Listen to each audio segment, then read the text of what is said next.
Welcome to tonight's broadcast on the iFan Sports Network.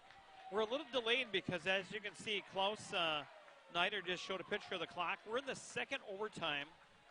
Jeffrey, what just occurred to put the Tigers forced to double overtime? Yeah, so we're going against St. Croix Central. We're going against St. Croix Central tonight, and Central was up 3 points, and Gavin Williams came down the court with about 4 seconds left and hit a buzzer beater three to send us to double OT, and looks like Tigers will win the tip as we get this show on the road. So we're going to give you bonus action here. It says pregame on your screen, and we're going to have to give you the score. But this Aker kid has been playing phenomenal in the overtime. His name is Brandon Aker. He's a 6'2 sophomore, but he's just been playing crazy good down the stretch here.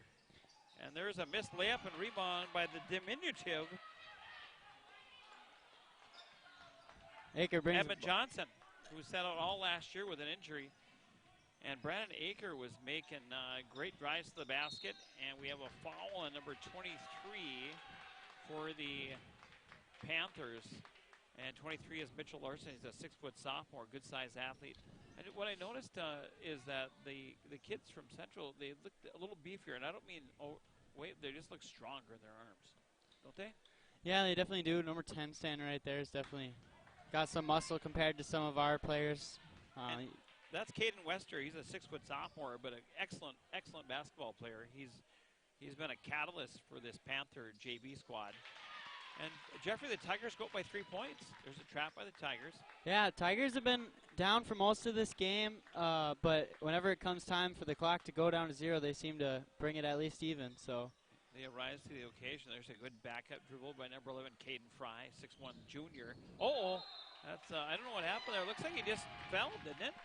Yeah, he looked like he just fell, lost his control, and that's why they called the travel. No foul or anything, and Tigers ball. 3:03 to go in this second overtime. Tigers 86, the Panthers 83. There's Brandon Aker on the drive. Shoots oh my God. Fade away to the middle. Worked perfect. I don't know how many points he has, but I got to say he's got to have about 25 points. Yeah, him and number 11 for the Panthers, Caden Fry, have been going at it for most of the game, supplying most of the points for both teams. And I mean, it is a high-scoring game, but Brandon definitely has a lot to contribute for the Tigers tonight. Absolutely. And I got to tell you, Coach Ron Seiler, he's the assistant coach. He has been a varsity coach for the Panthers. They have, of course, the Panthers varsity, if you recall last year, they knocked off the Tigers in the sectional final to go to state. Oh, wow. I actually did not remember that. It was excellent. There was a lot of people. Brian Scott Lind was down there. I remember seeing Brian down there. I was there. And that was a heck of a game. It was a great game. But the Panthers were physically stronger. They were a senior-laden team. Yeah, they were really fast. I remember a lot of speed on that team, and the Tigers just couldn't quite compete. Mm-hmm. They have 5 seniors, it looks like, coming back to the team this year. Or is that? Oh no, that's 6, 7, 8. That's 8 seniors. So they're gonna have a lot of seniors. I gotta mention we're gonna start doing this thing. It's called the Nelson's Mobile Speed Stop trivia. Once a week we're gonna do this. They gave me this nice glass. We'll show it at the next break, but we'll talk about that. And some lucky fan could win with answering the right question, the trivia question. And we'll get to that when the game starts, when we do our pregame. But 2:48 to go in this second overtime. Tigers up by 5 points. And it's Caden Fry with the basketball. Step back, a nice entry pass in the paint. It wasn't Brett Favre, it was Jeffrey Pettit. And his brother was outstanding last year, and I think he's at Northwestern down in St. Paul playing basketball. An excellent basketball player, Jeffrey Pettit, his older brother. And this kid is pretty good himself, 6'2 junior. There's a good drive, little contact.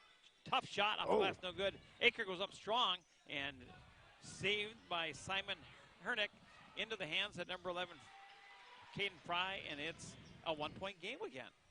Yeah, as press heating up for the Centrals, they're getting a lot more turnovers this overtime, and there might be one right there. As good hustle. Fry tips it, but Gavin gets it back to Aker, who brings it all the way in, dodges the contact, and gets the basket as they take a 3-point lead.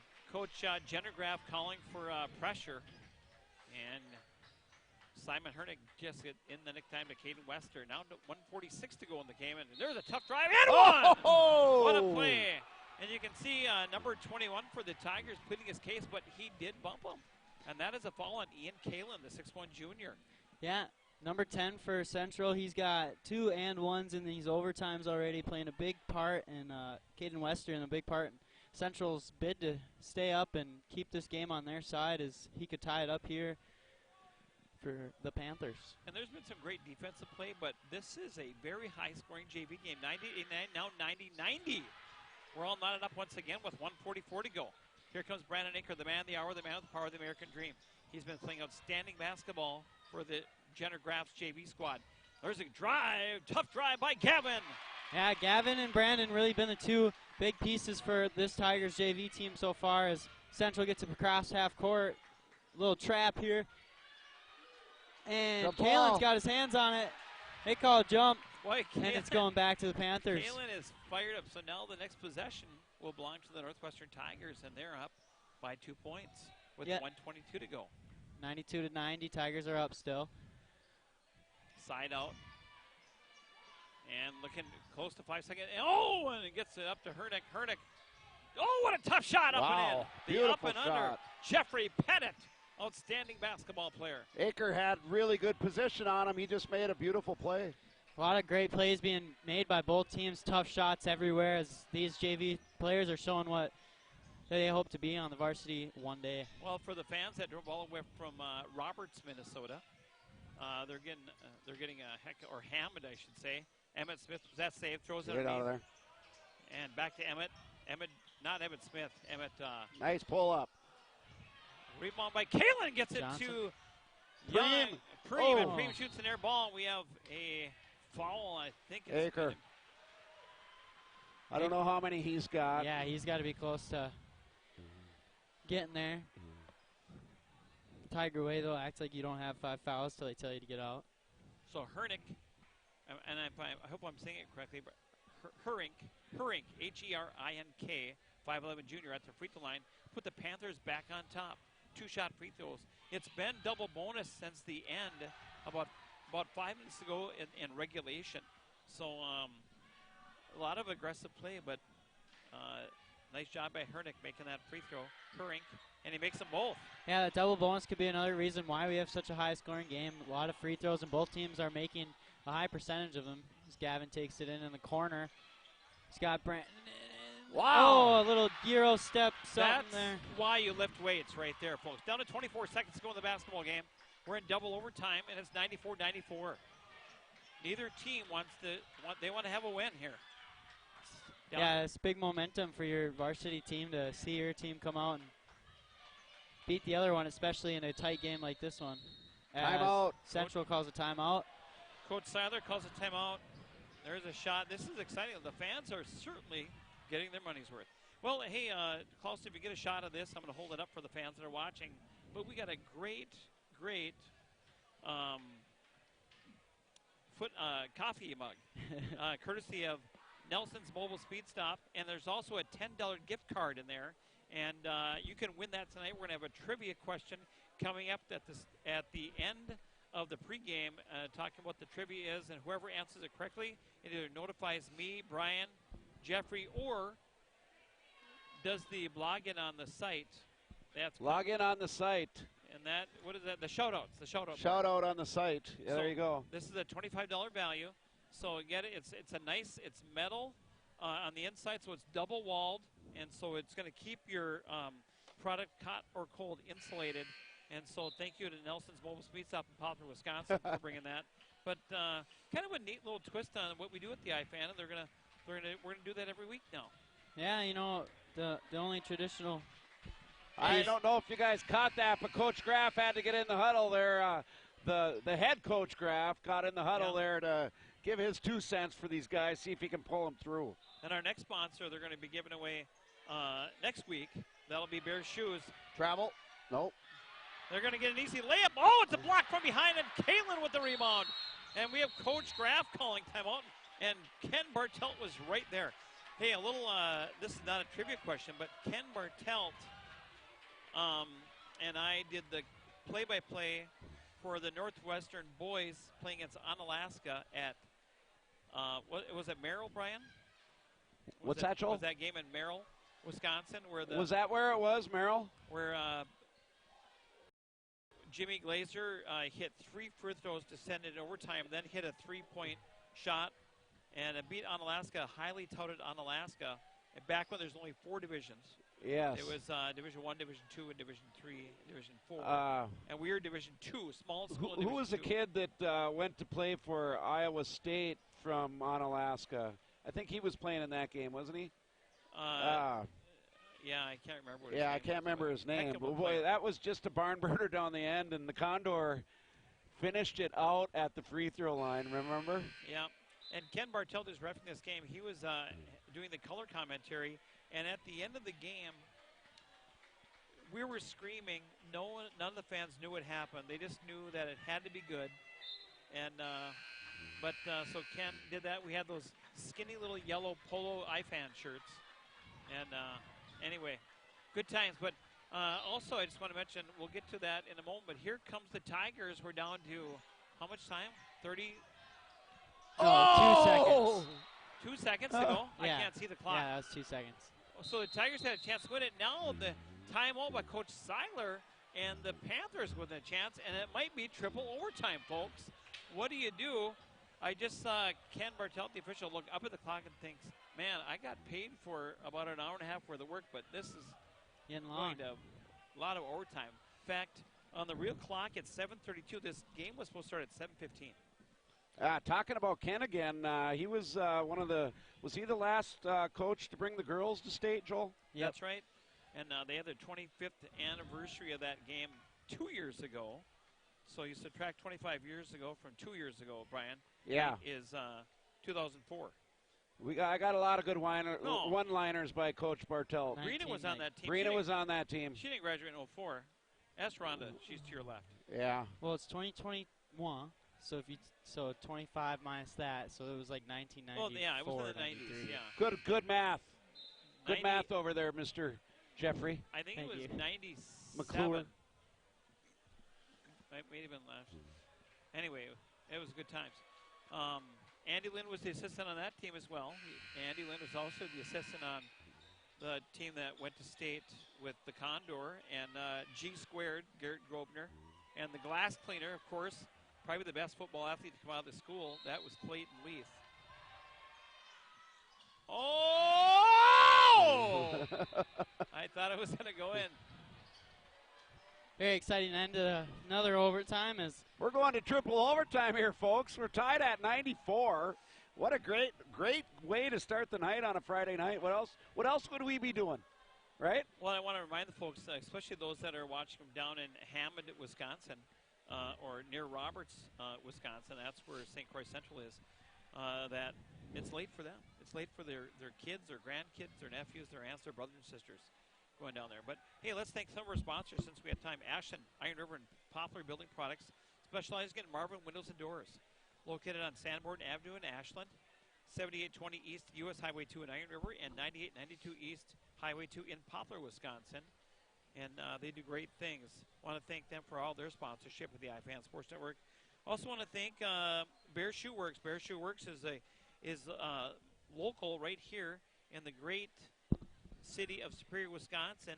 Bear Shoe Works, they are located at 801 Tower Avenue in Superior, Wisconsin, 54880. Hours are Monday through Friday, 9 to 5, or Saturdays, 9 to 1. Call them at 715-394-4906. And guess what, Brian? Talk to me. I'm getting my Christmas gift from them, from my wife, so I got to send her over there. Really? But she wants me to go there first and look what I want. Isn't that a good wife? I love that. There, we're talking about her right there. I love that about that. That's a great idea. They are boot repair and shoe repair done right. So I want to thank them for their sponsorship. Well, I have been buying work boots from there for, 30-ish years? Something like that? Yeah, you're at least 30. You're an old guy, Brian. Yeah. Crying out loud. Northwestern wins the tip as Brandon Aker rolls it in and starts bringing it up the court with Pettit on him. Pass is lost by Johnson and Smith. Or Kalen, I mean. Too many guys there in one area. Yeah, you got to keep moving. Don't be stagnant. But the pressure is still applied by the Tigers. 1 1,000, 2 1,000, 3 1,000, inbounded. Good inbounds pass. And off to Herink. Here comes the trap. Yeah. Oh, right through his arms. Downtown. Let it rip. No good. Who's got the rebound? Jump ball. That's number 31, Brandon Akers, I think and number that's 4, Jeffrey Pettit. going to stay with Central's ball. Yep, Tigers on the tip there. 3:40 to go in this third overtime, ladies and gentlemen. Some of the Tigers now have sat down on the bleachers just right across from where we are. Oh, there's a nice hoist. Legs his feet up and in. I tell you, Caden Wester has been playing tough. 6-foot sophomore.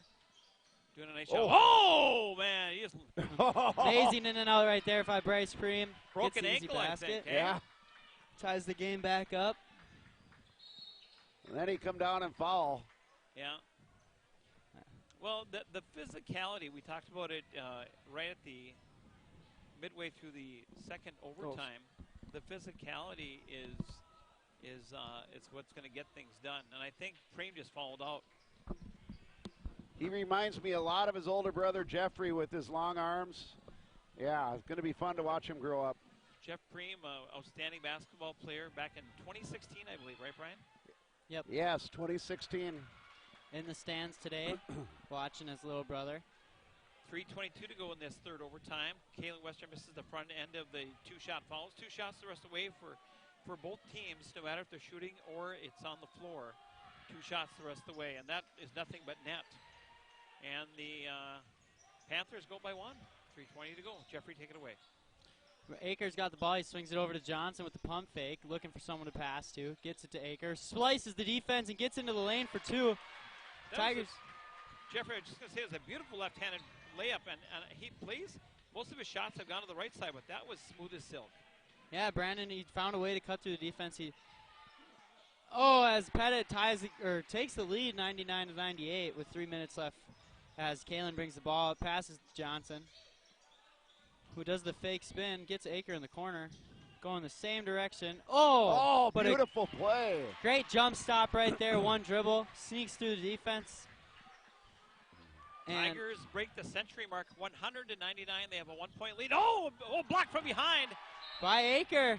Aker doing everything, both ends for the Tigers here, and I will say this is definitely the highest scoring JV basketball game I've ever watched I agree or with played that. in. Last time I saw 100 points, I think it was when Nolan Graff was on the C team all those years ago, and that's boy, I almost gave a clue away. There goes Fry. He's got the ball on the wing. Looking to make something happen. He goes with the floater. It's good off the backboard. Beautiful take by Fry, and it's a 101-100 with 2:19 to go in the basketball game. Gavin's got the ball now on the wing with Fry right on him. He gives him a little jab step, decides to pass it out to dribble it out to the top of the key and reset. Swings it over to Aker. Aker looking at his options, tries to take it to middle. Fake spin. He's getting triple teamed. Passes it out to Gradine, who hits the 3! Off the bench, ice cold. They counted as a 2. Oh, no. It was a 3. It was a 3. Sorry. That's right. They had 100. So Tigers are up 2 points now after that 3-pointer from Noah Gradine. With 1:45 remaining. Good defense. Gavin Williams steals the ball. Double dribble, no call. Passes it up to Kalen. They got a couple guys on one side as the trap comes. They got a swing. Johnson's got it in the post, getting double teamed.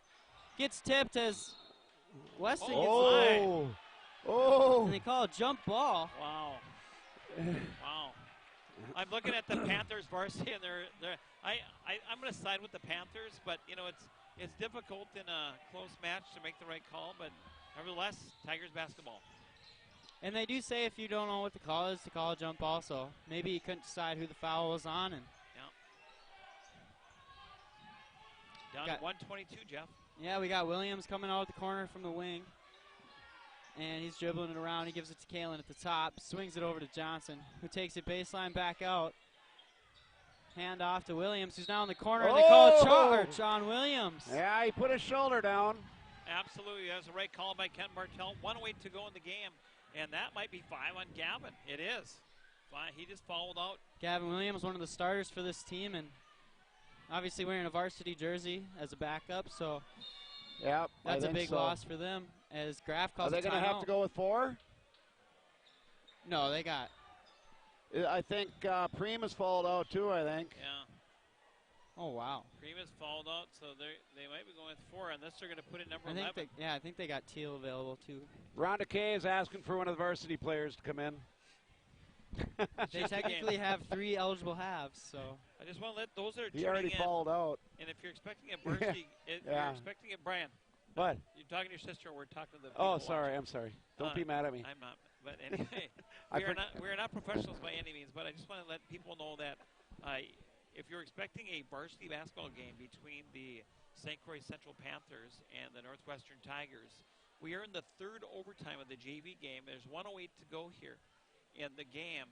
Tigers have 103 and the Panthers 101. And Tigers have just fouled out 2 of their top players. And they're down to no one on the bench.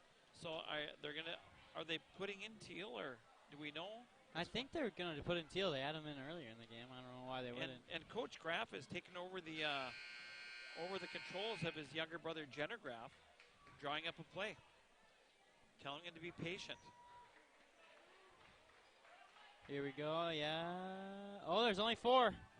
There's only 4. They're So going to roll with 4. Teal must have fouled out too.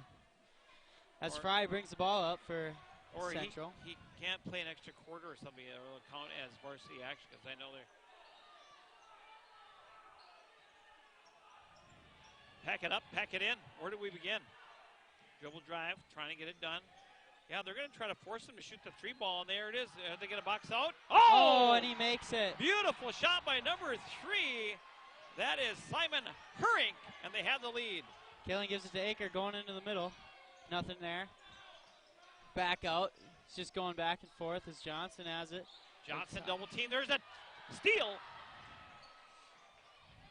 Gets trapped up there, and didn't really have teammates weren't very open, and ball got taken. Yeah, they can just run the clock out here. Yeah, especially with only 4 guys, they can tire everyone out. Tigers tried, but it is really hard to play a 5-person basketball game with only 4 players. They call the foul. How much time is that, Jeffrey? 13 seconds left in this game as Central's going to the line up 1 point. Did Kalen just fall out? Yeah, Kalen fall out. They're down to 3 players. Down to 3 players now. This is a very interesting game. We'll say so the least. Just like in hockey. The shot is up, and it's so good. Oh, my goodness. The Tigers have a chance if they get the rebound. We got They got Johnson, Gradine, and Aker. Aker's probably going to just go all the way with it. Gets it in to Johnson. Down to 12 seconds. 11. they're trapping. They got Coach Graff calls timeout. Central's defense has got 2 free defenders here, so you can expect a lot of trapping.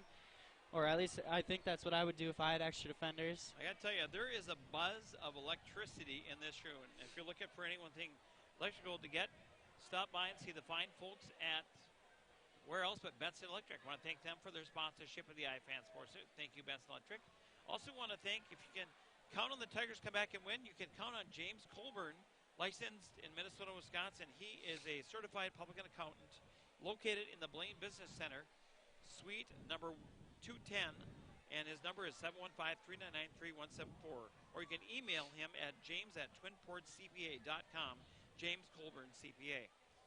And also Gronk's Grill, located in, right as you lead to come out this way of Superior on the, I guess that'd be the east side of town? I don't know. So, yeah, east side of town. And the Gronk's Grill, of course, tonight is Friday. They got the fish fry, delicious fish fry. If you're looking for a quick snack, Jeffrey, stop in and eat there on a Monday. You get 50-cent a hard shell taco, $1 for the soft shell tacos. Great tacos, too. Hey, Joel. Yeah. We were there last Wednesday for the Upside Down Burgers for, was it $6? Yeah. It's the best bargain in town, folks. Get there on Wednesday night for a great burger. Upside down burger and the coleslaw and french fries, Brian, and would you pay another $2.50? Yeah. Great deal. Yeah, it's a great deal. Tigers got 10 seconds left. It's in Down the hand. 2 points. Go ahead, Jeffrey. Akers got it. The sophomore dribbling 2 defenders on him. Gets into the paint. Oh, gets it tipped away by. He shoots it on the ground. Oh my gosh, he almost made it. He almost made it. That would have been just the cherry on top for this game, which is finally over. Central wins 105-103. Tigers finishing the game out with 3 players, 1 junior, 2 sophomores, and they take the 2-point loss to the Panthers. 105-103. What a fun game. A little extra, but guys, just think this varsity game is supposed to start at 7:15. It is now 7:45. We're a half hour, and they haven't even warmed up. Oh, my. Unbelievable. Hopefully they maybe take some time off the warm-up clock. It's Friday night. Where else are we going to go? Well, I tell you right now, it's not 10 o'clock yet, Brian, and I wish somebody would hear us and stop at Culver's because they're open until 10 p.m. And tonight they have the Oreo Overload, and Brian, it sounds like you stopped there. I had it. It was excellent. Instead of the vanilla ice cream, it's the chocolate ice cream with the Oreos. It was delish. Anytime I get ice cream from there, I always switch to chocolate because their chocolate custard is amazing. You get the chocolate? Every time. Okay, every time. Okay, some more of our sponsors. Want to thank them. Realty 3, Realty Estate and Sales Consulting.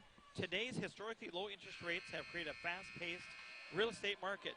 Call Eric Olson with Realty 3 at 218-391-9538 for your real estate needs, covering all of northern Wisconsin. Eric is a full-time professional realtor with over 20 years of real estate experience. Eric and his family say, "Go Tigers." Also, Holslaw Builders and Property Services, LLC, has been building people's dreams in northern Wisconsin since 1997, specializing in new home construction, remodeling in Bayfield County and surrounding areas. Corey is a licensed contractor, and he does more than that. In the wintertime, he also does snow plowing and firewood sales and delivery. Estimates are always free. No job too big nor too small. That's Corey and Leah Holslaw, 218-428-5123. And, of course, I want to thank Nelson's Mobile Speed Stop. And I want to remind folks just tuning in that we have a Nelson's Mobile Speed Stop trivia. We're going to give away a nice thermal 16-ounce mug with a $10 gift certificate for Nelson's Mobile Speed Stop. We're going to have a trivia question coming up right before tip-off. And Greg and Sarah Nelson are excited to support the Tigers. In fact, they had team dinner last night, and I was invited over, and I did not go away unhungry. I ate. So, anyway, they've got brewed coffee, cheese, meat stick snacks, ATM 24-hour pay at the pump. They're open Monday through Saturday, 6 a.m. to 8 p.m., and Sundays, 7 a.m. to 6 p.m. That's Nelson's Mobile Speed Stop in Poplar, Wisconsin. And also, we want to thank the fine folks at Security State. I'll be watching this. Security State Bank is located in 3 wonderful locations. They are located in Iron River, in Brule, and in Port Wing. In fact, I believe Port Wing was their very first one. That is Security State Bank, supporting area schools for over 50 years. Mobile banking, internet banking, mobile deposit, convenient ATMs throughout the region, not just locally, but all the way down as far as Dallas and Chippewa Falls. You ever been to Dallas, Brian? I have not been to Dallas, but I have a good friend that lives there and owns a restaurant there. Oh, we got to go there. Yeah. Absolutely, we got to go there. We'll have to call him for a sponsorship. That's right. You know, he's one of those guys that I feel like he's a very good friend. I've never met him. Hold on now. He's on group chat with baseball with my brother-in-laws. We're both Brewer fans, and they're both Cub fans. They've lost their way because they're Cub fans. Yeah, they lost their way. So we like to give him a hard time, and it's like he's my best friend because we all talk on the phone all the time. But anyhow, they own a restaurant in Dallas, Wisconsin. Excellent. So we'll get there sometime. Also, Holden Insurance Agency, located in Superior, Duluth, Hayward, Spooner, and Ashland. Auto, homeowners, individual life, and commercial personal line agents. Holden Insurance Agency Incorporated is a firm proven professionals in caring, conscientious people, the kind of people you can depend on. In fact, they do a great job. That's Holden Insurance Agency. You've got everything covered. We're just buying tickets here to throw the frisbees for the $1 at halftime. Absolutely. Never mind us. Yeah, I don't mind you guys at all. So we're going to go right back to some more of our sponsors. Want to talk about Bear Shoes again. There's a repair request form right online. You can check them out. At the top of the thing, at the top of their website, you can look at their brands. They have terrific brands, just outstanding brands. They have the large selection of work boots, safety boots, steel toe boots, casual boots, and shoes. While known for being the safety boot headquarters of Wisconsin and Minnesota, they offer a wide variety of footwear beyond just steel-toed boots and safety shoes. Come and see your work boot needs, and also you can buy casual day-to-day wear, and that's what I'm looking for, casual day-to-day wear. Boots I can wear when we broadcast during the football season when I need something a little warmer on my feet. Right, Brian? And some of the shoes, brands they carry, Timberline Pro, the Pro Series, Red Wing shoes. I have always been a Red Wing guy. Yeah. But I'm hearing really good things about the Timberlands. So, yeah. Timberland, they got Burn FR, that's flame resistant. They got the Big Bill, Carolina, Darn Tough Vermont, Double H, Doc Martens, the Airwave, and more lacrosse boots. I've got a pair of lacrosse boots. Minnetonka, Thorogood Shoes, Rocky, Wolverine, and Works. And the other thing I want to mention is they also supply the Superior PD, Superior Police Department, with not just boots and shoes, but they also supply them with like their belt and their what do they? They have a lot of gear on their belts. Belt and their Is that all right? holster. Yeah. Do you want?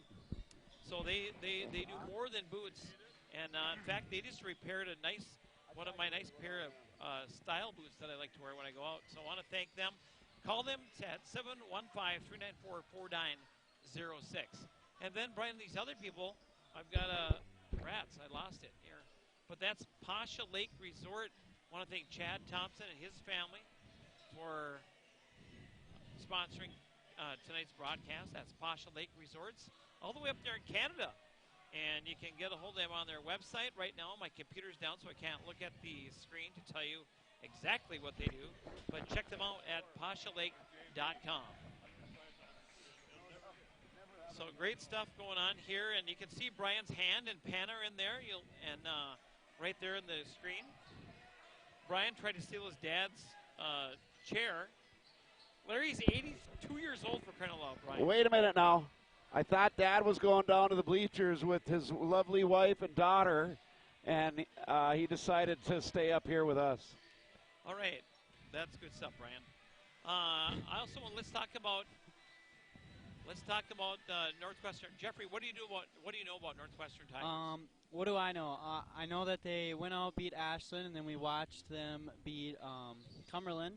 Then they had a game canceled, right? In Ladysmith, yep. Yep, canceled against Ladysmith. And then they recently played against Superior, just over up north a little bit more, and ended up losing by 4, if I'm correct. 6, I think it was, wasn't it? 70-76. Yeah, so Tigers are 2-1 on the season. Superior, obviously, Division II, so an out-of-division opponent that they lost to. But at the time they played Superior, they're the number 3 ranked team in the state. And with that loss, I imagine that's going to change some things. But tell you right now, after that, they're going to be playing some teams from around, including these Panthers. Let's get a shot of the Panthers warming up. Panthers down there, they hail from they're in the Middle Border Conference, are they not?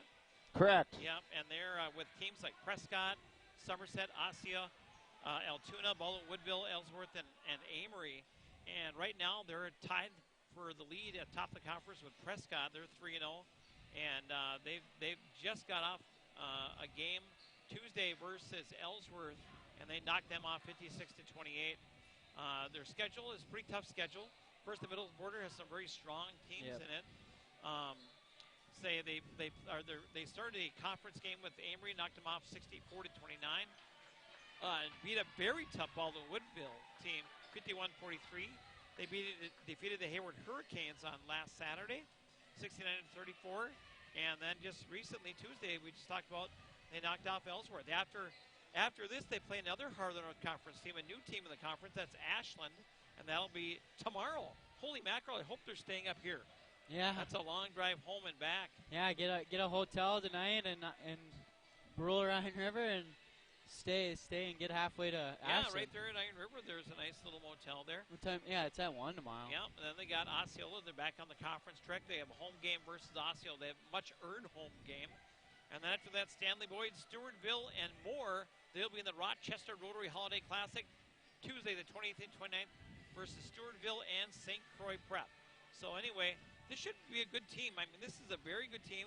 Again, they just represented the northern part of the state of Wisconsin by going to state last year. They lost in the semifinals, but boy, what a heck of a basketball team they had last year. Yeah, and they're part of the Middle Border Conference, which has always been strong. When I was in high school, problems with Prescott and Central, and then obviously they were the ones to knock us off last year. So it should be a great game, and very excited to see what happens tonight, especially after that amazing JV game. Boy, that was an amazing JV. So the regulation ended at 73-73, then 83-83 to force a second overtime, and then the third overtime, Tigers were on top, but had two guys fall out. They had three guys on the court, and they end up losing 105 to 103. Yeah, which is a very high-scoring JV game. So especially we might see some shots go up tonight. We might see some defense, but based on the last game and the younger kids under them, it should be a shootout and a brawl that we're very excited to watch. Yep, and since we have some time, I want to talk about this. I got to tell you right now, I enjoy good volleyball, excellent volleyball play. And I got to tell you, if you did not watch the Wisconsin Badgers come back against the #1 team, undefeated Louisville Cardinals, unbelievable. I got home in just time. I backed up my TiVo, I think they call it. You can back it up. Oh, yeah. I was able to watch the last match, and I got to tell you, that libero was unbelievable. What's her name? I didn't get to watch. I didn't know they were on, or I would have had it on. Oh, but my I heard gosh. about it at work today about Yeah. how they won. Yeah, and it's not the first time they beat an undefeated Kentucky team in the Final Four. Oh, it was Louisville today. Oh, Yep. yeah, a Kentucky team, correct. Yep. Louisville, Kentucky. Good one, Jeff. So that was also nice to see. It brings back some memories of the Frank Kaminsky, Sam Decker runs. That's Yeah. not the only Wisconsin volleyball team that did well, has been doing well this year. The Blue Golds won the whole thing for Division II. Oh, yep, that is Wow. correct. Yeah. From Eau Claire. The women Blue Golds won the whole shooting match. Excellent. But, as far as the Badgers go, this is their fourth time to the Volleyball. final two. That was the Final Four last night. That was a semifinal game. So I tell you right now, they don't want to be a bridesmaid, and they certainly have the chance. And I don't know what happened in the second game with Nebraska, and Nebraska won. So it's an all Big Ten final, and I got to tell you right now, the Big Ten was well represented, and I think that's really how the Badgers were able to beat Louisville. They are in probably the toughest volleyball conference in the nation, really. You had Penn State, who's a perennial power, Purdue, Nebraska, Minnesota, Illinois were in there this year. Minnesota's getting better and better all the time, so exciting stuff. But anyway, folks, tune in, and I think, is the championship game this Saturday or I was going to look it tomorrow? up, but I don't have service. 6 o'clock? Very exciting. So if you're not doing anything, tomorrow night at 6 o'clock, watch the Wisconsin Badgers play for the national championship versus Big Ten rival Nebraska Cornhuskers. Go Big Red. You win either way. Go Big Red. Speaking of Big Red, I got to admire the shirt that Klaus Nader has, and he's the owner of Bear Shoes. He's doing camera tonight. Bear Shoes established in 1912. They've been around for a very long time. That's 109 years.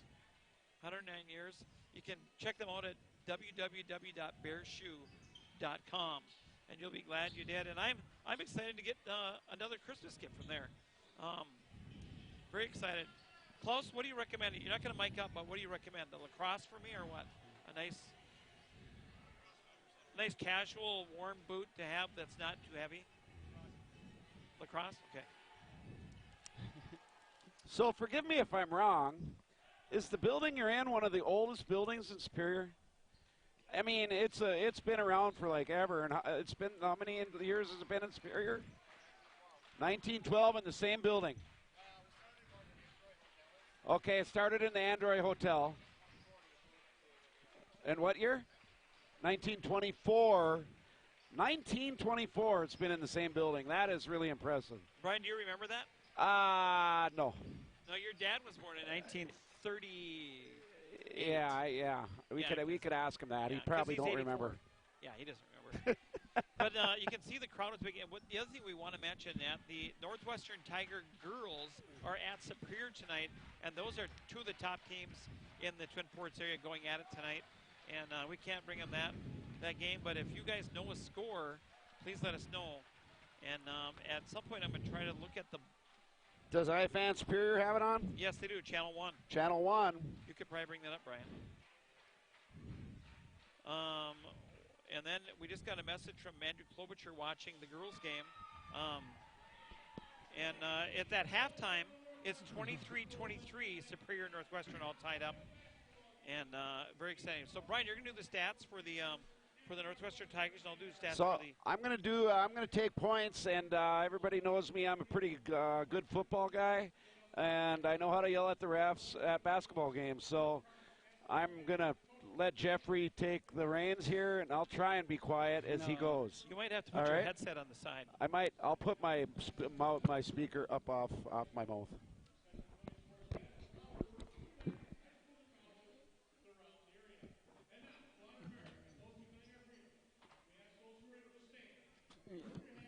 I was going to put an ad up, but.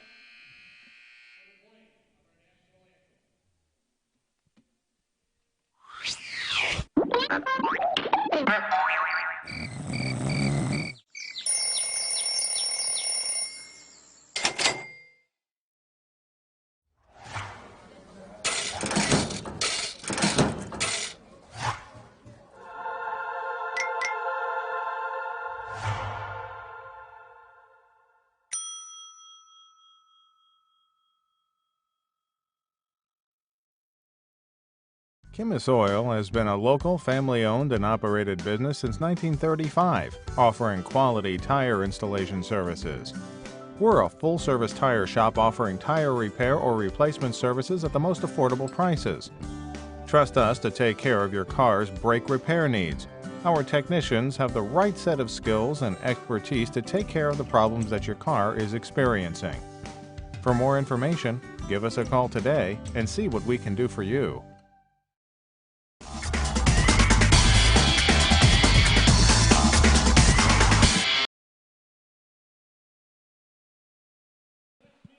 Broadcast on IFAN Channel 2, and I'll do the starting lineups for the St. Croix Central team. Jeffrey, you take the, it's senior number 5, Cullen Heckworth, a senior number 22, Trey Whitaker, a senior number 30, Nicholas Harney, a senior number 33, Connor Nilsson, and the big fella, number 45, Carson Hintzman, the head coach.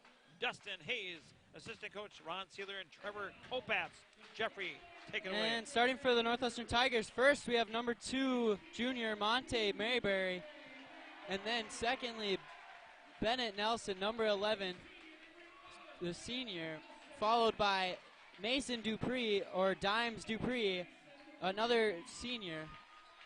And then number 21, Jace Nelson, the junior, followed by his junior compadre, Cole Lottie, number 22. And head coach Nolan Graff, assisted by Jenner Graff. And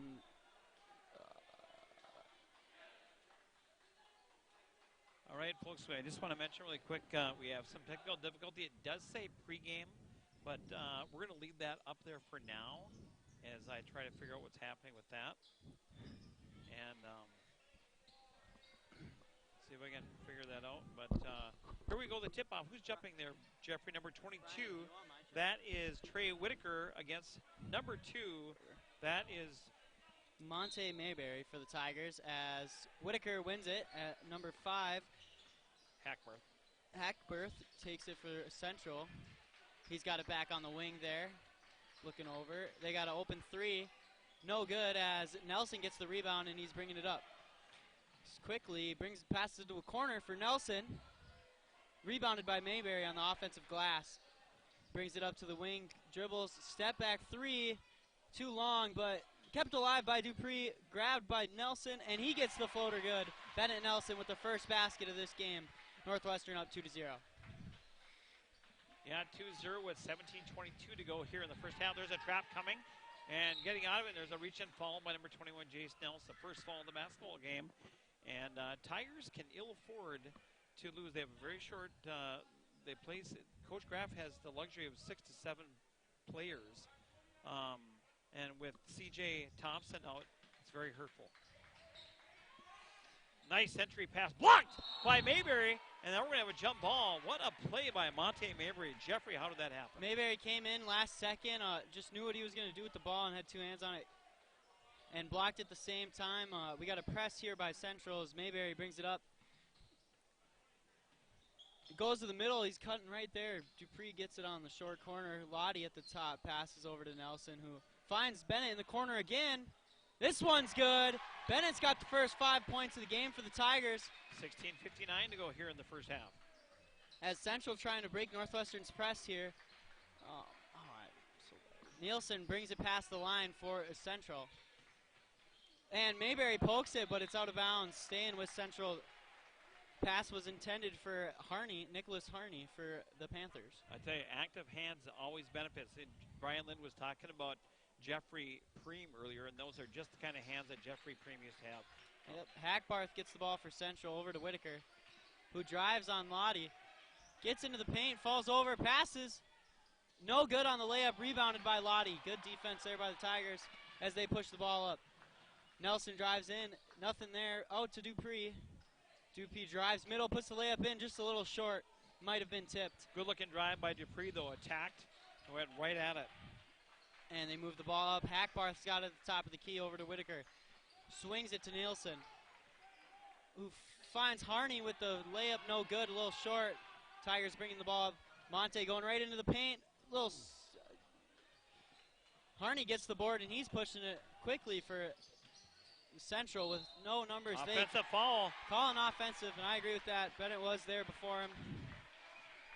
Fully set. And when you don't have numbers like that, you really don't want to take the ball. It was 2-on-1, 3-on-1. Bennett reminds me of one of your really good friends and Coach Graff's assistant coach, Jenner Graff, when he was a senior in high school. Remember that one time Jenner had 10 consecutive games where he had created a offensive foul. Yeah, on the other team. Monte rises up there and gets the layup, bring him up 7. But yeah, I do agree. Jenner, definitely the leader in charges for not only his senior year, but also my senior year, his junior year. Always willing to sacrifice his body, do whatever it takes, and almost lost a tooth even his senior year. Just winning those 50-50 balls is.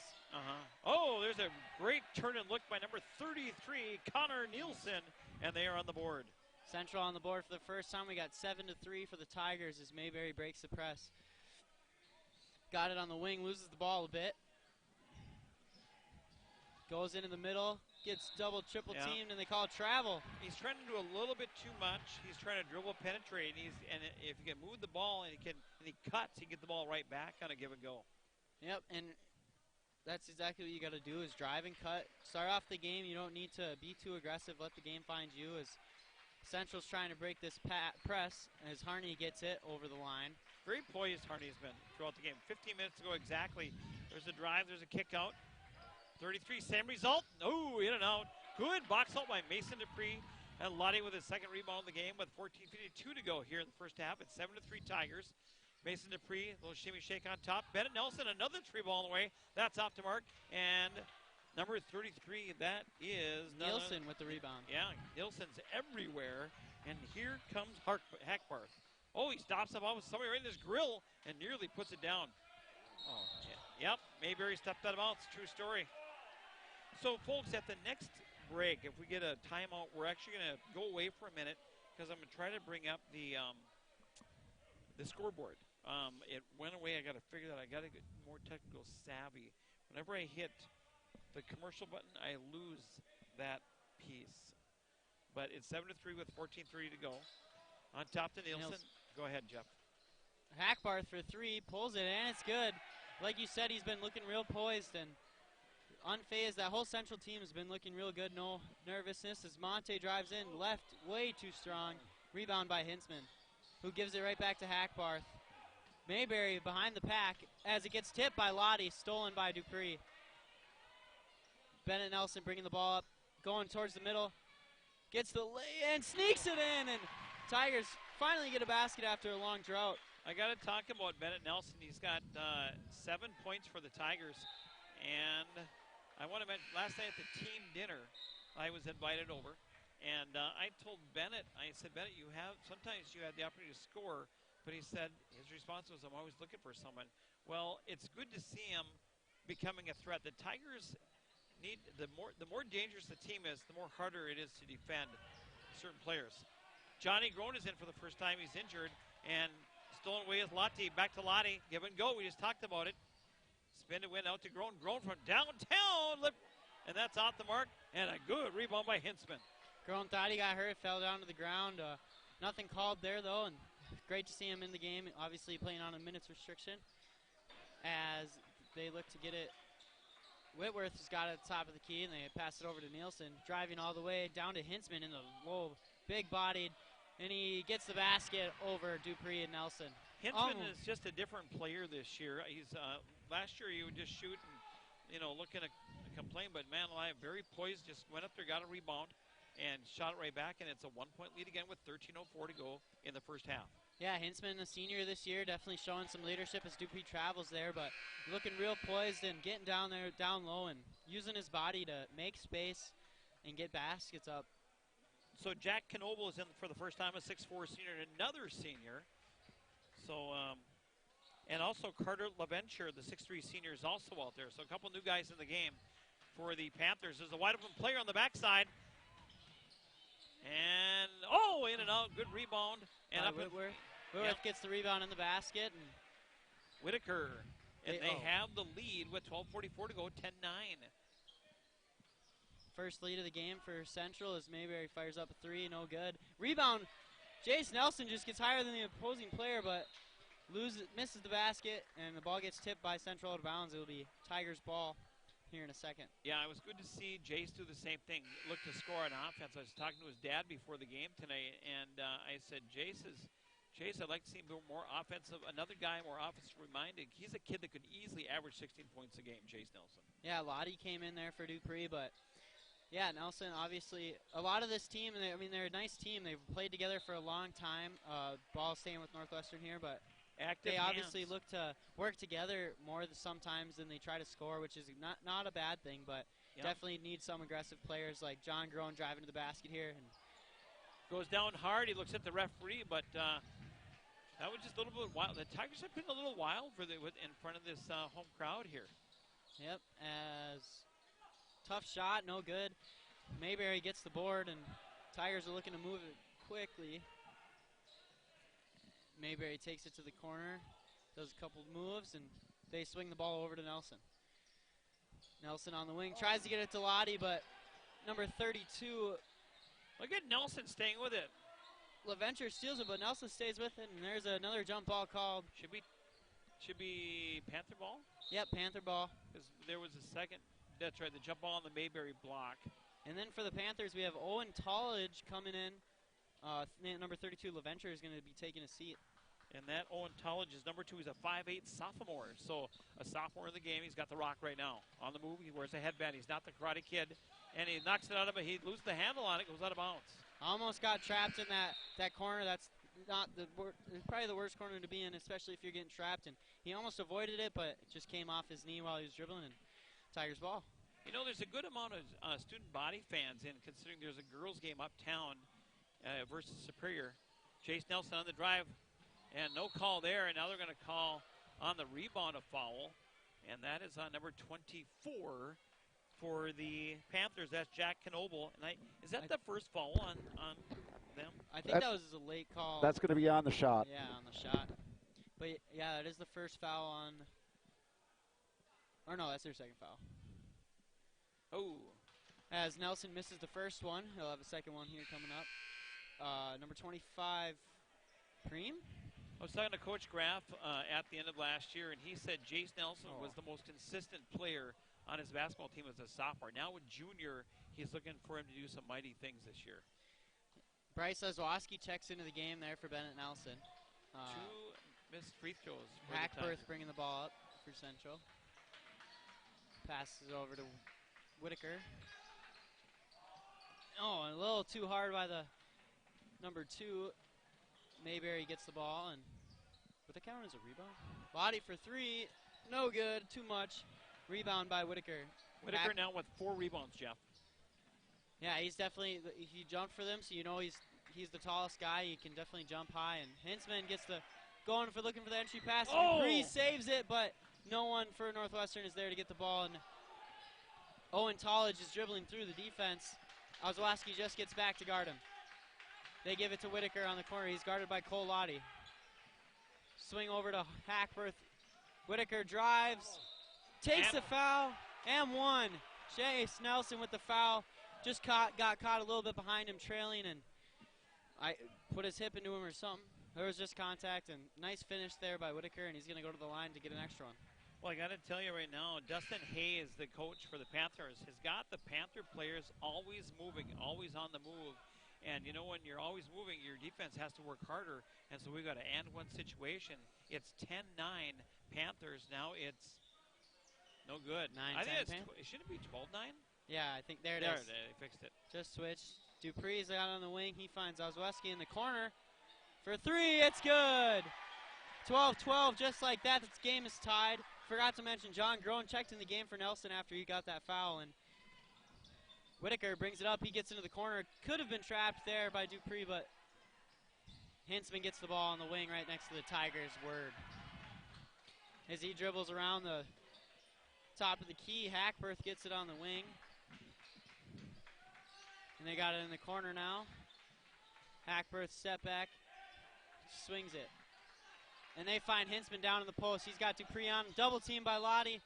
Pass to the corner. Foul. Yeah, reach in by Lottie. Didn't have to do that. Just had to become a wall. And didn't work out. So that is the third foul on the Tigers. With 10:06 to go here in the first half. It's all knotted up at 12-12 on a Zowski shot. And we want to give a shout to Rich Zowski watching in Appleton, Wisconsin tonight. And Whitaker will come out, getting subbed out by number 33, Connor Nielsen, the senior. 6-3 as the free throw is good. Ozlowski's bringing it up.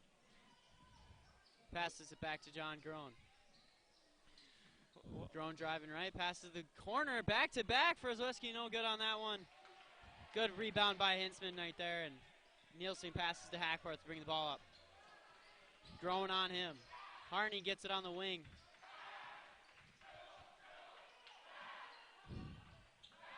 Harney back at the top.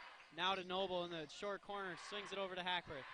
Nielsen, you can hear the Tiger faithful just yelling pass. A lot of ball movement here by Central as Harney gets to the top of the key. And Hinsman now gets it in the post. He's got John Groen, and they call the charge. John Groen gets there right in time with the backside help and takes the charge from the way bigger Hinsman. Got to give a quick shout out. Mike Brown, Matt DeGraff, and Eddie Lee Brown. They're watching tonight, and they wanted to say that they got gift cards for a Bear shoe last year from their work. So very exciting. A couple more people that use Bear shoes. I got one more Brown. Brian Brown watching also. Johnny turns it over. Yep. There's a travel by John Groen, slipped and fell and couldn't keep his feet together. Jeffrey, 9:17 to go in the first half. Tigers trailing by 2, 14-12. Thanks for tuning in to the iFan Sports Hour. Go ahead, Jeff. Yeah, it's a great game right now. Harney passes to Hackworth at 3, nothing there. Over to Hinsman on the post. He's got Dupree on him. It's back down to him. And they call it travel. Yep. Hinsman having no luck with the refs right now. Well, what happened, what created that, Jeffrey, is that good defense by Dupree, and then help side comes over, backside help, and Hinsman wasn't expecting it, and so these Tigers are flying defensively down inside the paint. And they call a carry on Cole Lottie, bringing the ball up, trying to do a hesitation, just got his hand underneath the ball, and it'll be Central ball. Harney will bring it up. Is that a book in the Bible, the book of hesitations? He who hesitates their hand or the ball carries. Exactly. I think that's hesitation 16-12. Nelson trying to get a pass with the tall arms of Lottie. Gets picked by Nelson, and there's a call, and they call it Central ball, and Bennett Nelson does not agree with it. I agree with the official on that. Andy Sissel right there on the right side did a great job. In fact, they're looking for officials. So you want to contact WIAA if you want to get involved with officials. Please look into that. It can be rewarding, but it can be you gotta, they do a great job. These guys that are out there right now. Yep, take some criticism, but obviously you're doing your job. And if you're one of those people that does like to complain to refs, then come on, try out. Yeah, bring your own whistle, bring your own striped shirt, and these are old school striped shirts. A lot of the guys there nowadays are wearing the gray shirts with the darker gray arms. That is true. As John Groen gets it on the wing. Harney on him. Passes it out to Dupree. Dupree with the hesitation. Nelson's got it on the short corner. Tight defense. Mayberry on the wing. Guarded by Hackberth. Swings it over to Lottie on the wing for three. No good. Ribbles off the backboard and rebound by Whitaker. 8 minutes to go. Over to Hackberth. Looking to swing to Harney. Great defense by Mayberry, and they decide to give it to Whitaker. 33, Nielsen shoots the three, no good, but rebound by Hinsman, and just kept the ball high and put it right in the basket. Well, he took advantage of the situation where Dupree just tried to jump up and get the rebound, and so what he did is he jumped too early, and he ended up putting himself out of position on the rebound with Mayberry from downtown. And I got to tell you, Jeffrey, this seems like it's more of a home court for the Panthers because the Tigers' shots have not been close other than Bennett Nelson's. Yeah, the Tigers, they're getting good shots, getting the looks they need, and it's just not going down for them. That's definitely something that has to do normally with home court, but obviously we're at home today, so could be just the long drive for the Panthers got them prepared to get in the zone. Mentally ready. Johnny Groen on there. Oh! Blocked by Hackberth, emphatic. Yep. No call, and it'll be the Tigers' ball on the bottom. Groen waiting for a teammate to help him What I like up. what Hackberth did there, he looked at the fans that came down, just gave him the stare like, hey, whose house is this? It's this is the Panther house right now. They're up 16-12 with 7:06 to go here in the first half. Panthers, not worried at all about not being at home. Looking like they thrive in the away games. Is Mayberry with a nice spin.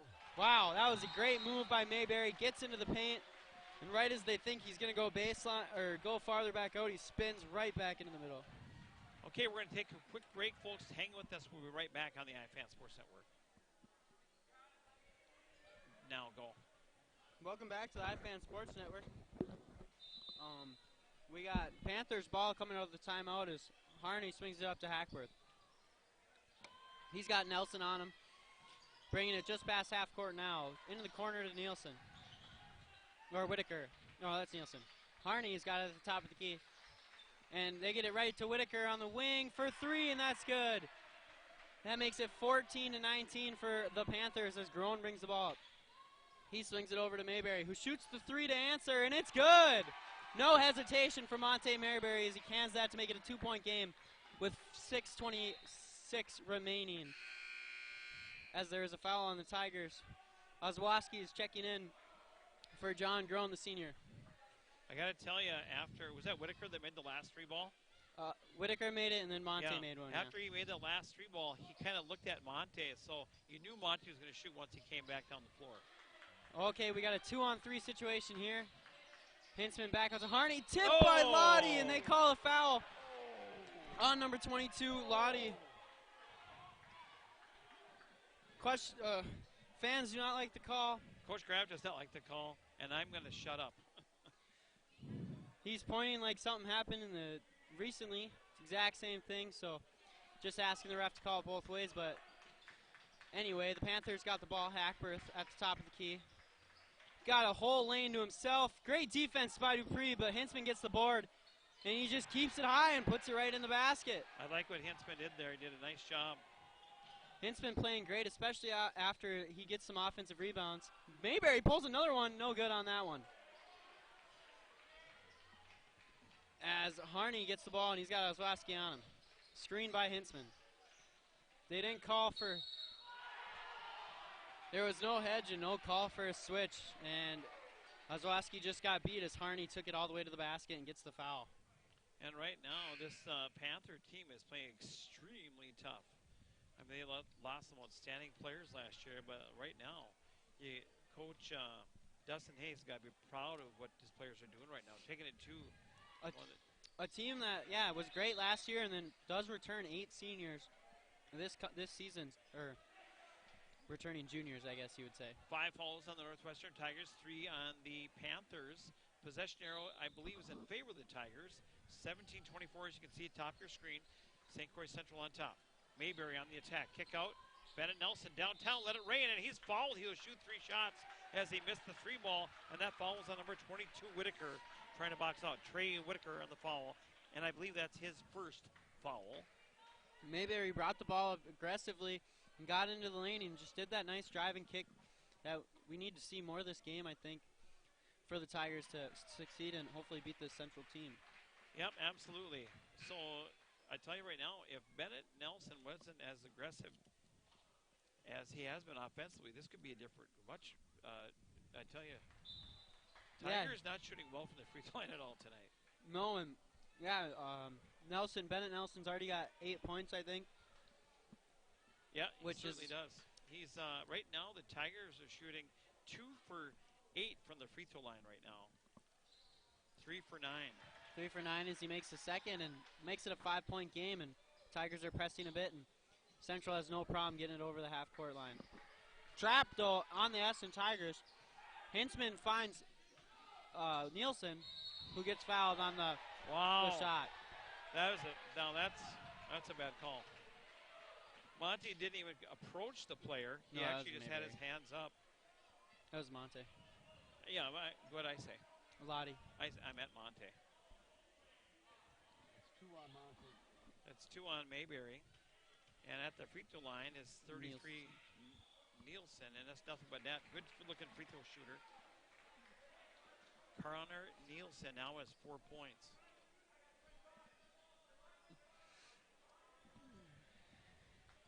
Line up for the second free throw here. And that one is also good.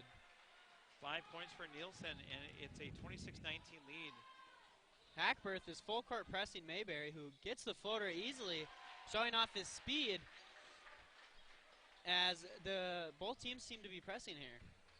Hinsman gets it on the wing of the other side, and Nielsen brings the ball past half court, gets into that corner again. He likes going to that spot as Mayberry tries to steal the ball but doesn't get a hang of it. Hackworth's got it on the wing, guarded by Ozweski. There's also got a great closeout. Under 5 minutes to go, Jeff. First half, the 5-point lead. Whitaker gets a nice drive. Oh, can't finish the basket as Dupree fouls him. And yeah, 5 minutes left. 5-point game with Nielsen here going to the line. Or Whitaker going to the line. 7 fouls on the Tigers. That follows the number 20. That's Dupree, his first foul.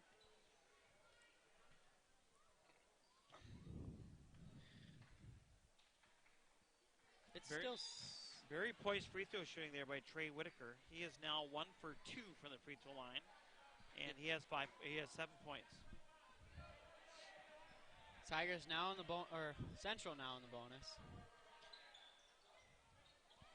Dupree gets the rebound, and Mayberry brings it up. Showing off his speed again with Hackworth on him. Passes the corner to Nelson. Gets the screen from Mayberry with the spin, but can't keep his feet. And they're calling a jump ball. And that one will stay with the Tigers. 4:40 remaining. Well, I think when the lane opened up when he did the spin move, I think he was surprised how open he was and just kind of lost his footing. But, boy, he would have had a nice layup there had he kept his feet. 4:40 to go here, and inbounding is Ozowski for the Tigers. Looking around, and he passes it up to Dupree. Close to the logo. Who swings it over to Nelson. Nelson with Whitaker on him. Tries driving in again. Passes out to Mayberry for 3. No good. That's to the right. And great hustle by Ozowski, but it's not enough as the Panthers regain possession. I got to correct the score for the Panthers. They have 27. I have 26 on my scoreboard. 4:27 to go. And they're just breaking that press, going all the way down. Whitaker gets the easy layup on the Tigers. Dupree tried to get a block, but was a little late. Mayberry now brings the ball up as Northwestern calls a timeout, I think. No. I'm not sure what's going on. I think there's a clock problem. Kind of like ours.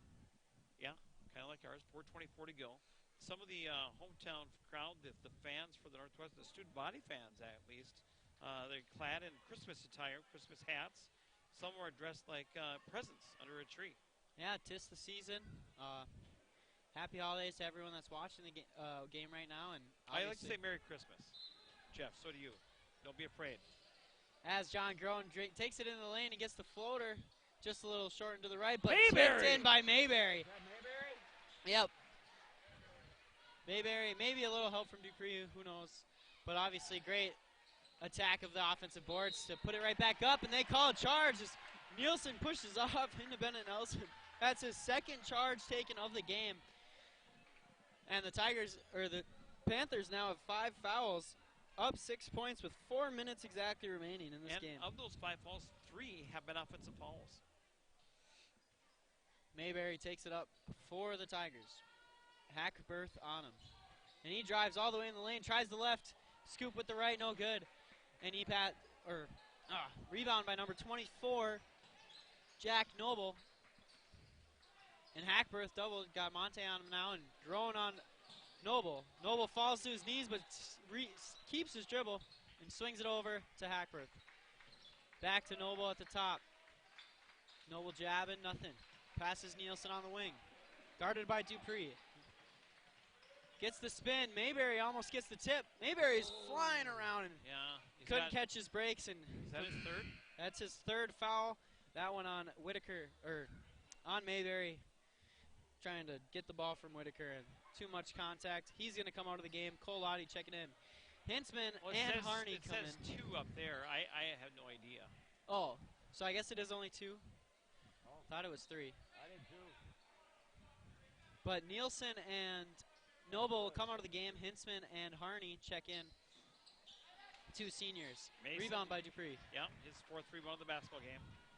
Groen's got the dribble. Looking out, gives it to Dupree. Groen at the top again, guarded by Hackworth. Swing, passes it out to Nelson. Gets into the lane. Loses his dribble, but Lottie's there to save it before it goes out of bounds. Dupree open on the wing. Hintzman on him. Swings it out to Nelson. Corner 3. It's good! Bennett Nelson is having a terrific game, and it's a 3-point lead for the Panthers. Pretty sure his 11th point as the Tigers are down 3, 26 to 29. Oh, 3 minutes. Back. Oh, my goodness. Yeah. They have to have all 3 points over, so I'm going to say that's a good call by a non-call by the officials.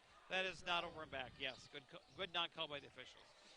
Heavy reaction from the gym, though, as the Panthers have it at the top of the key. Here's Whitaker, guarded by Lottie. 22 against 22. Here's... Oh, that is Noble. Okay.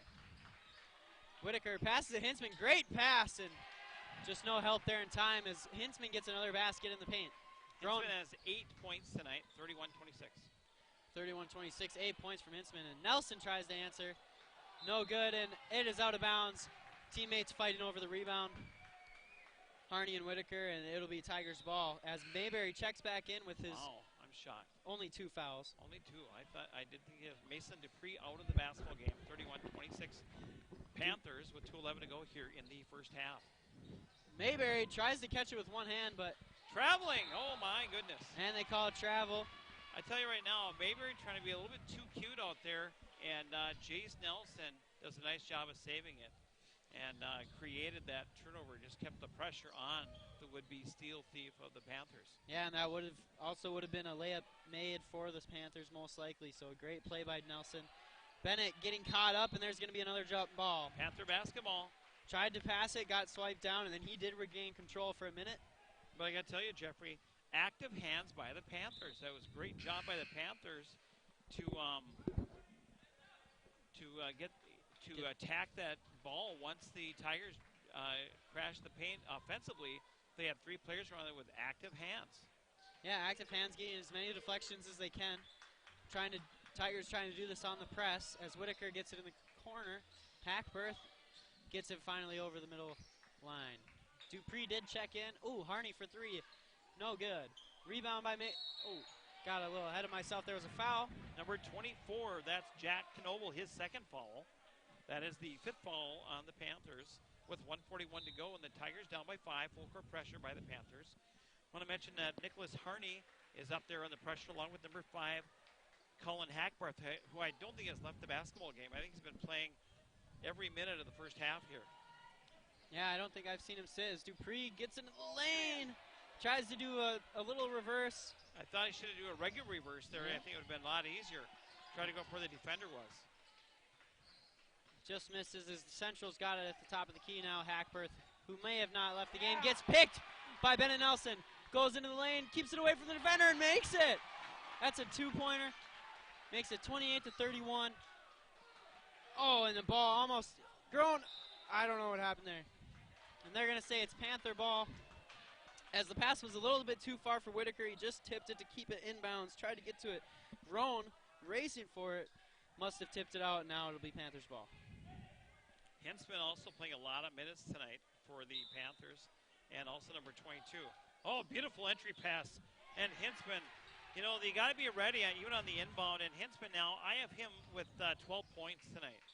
Yeah, Hinsman, you said there's a foul on Hinsman.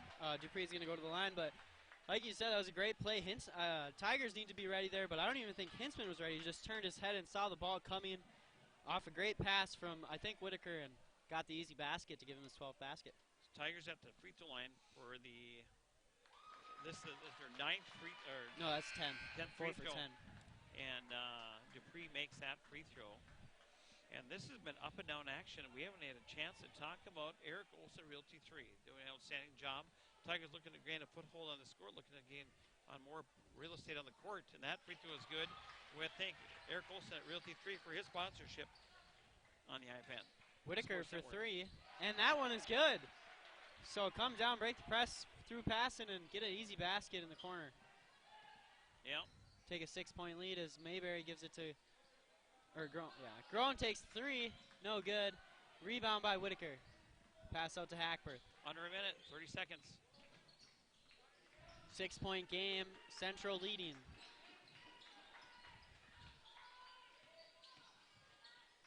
Hackworth with the backdoor cut, loses the ball.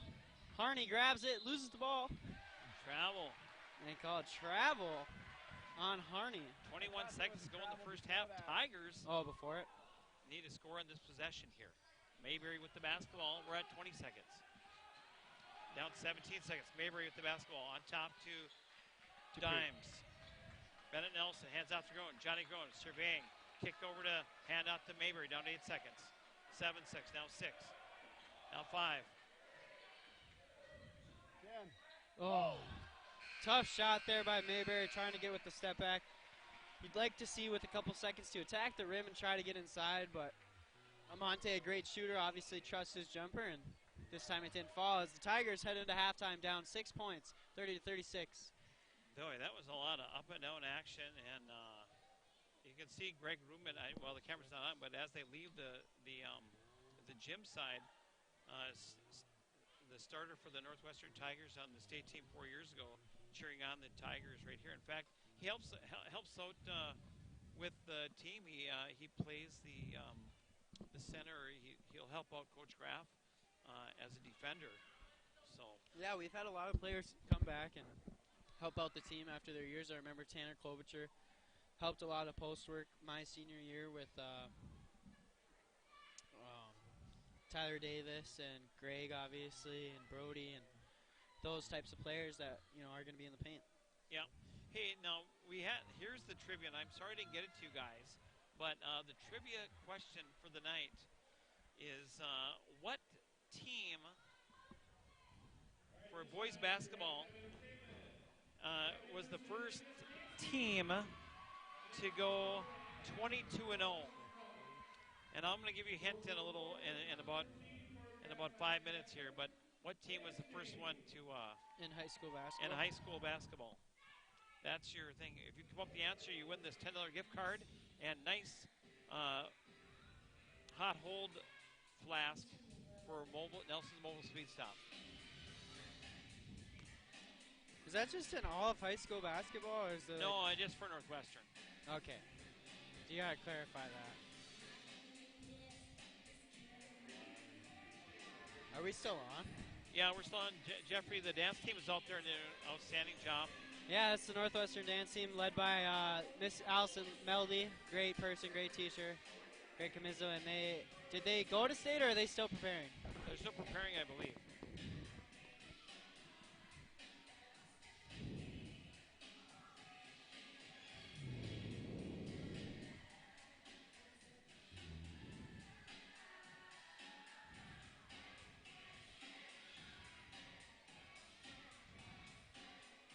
Who are some of the girls on this squad? Do you have a list of those young ladies on the dance team, Jeff?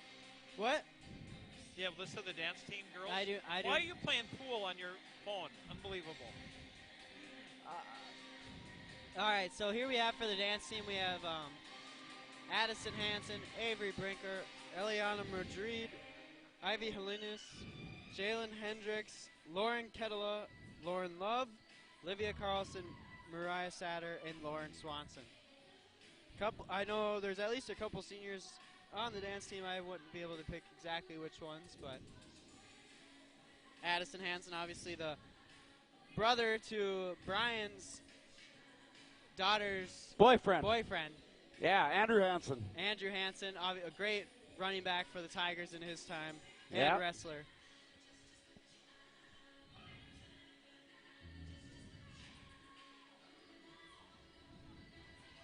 I'm just on the iFan website looking for somebody who's going to send messages. Well, they did a nice job. Brian, do you have the scores for the Northwestern Tigers out? And while you do that, I'll tell you who scored for the Panthers. First of all, Jeffrey Hernick actually has 5 points. Hackbarth was 6 points tonight. Trey Whitaker, 2, 4, 6, 8, 9 points tonight. Well, he had that step back 3, right?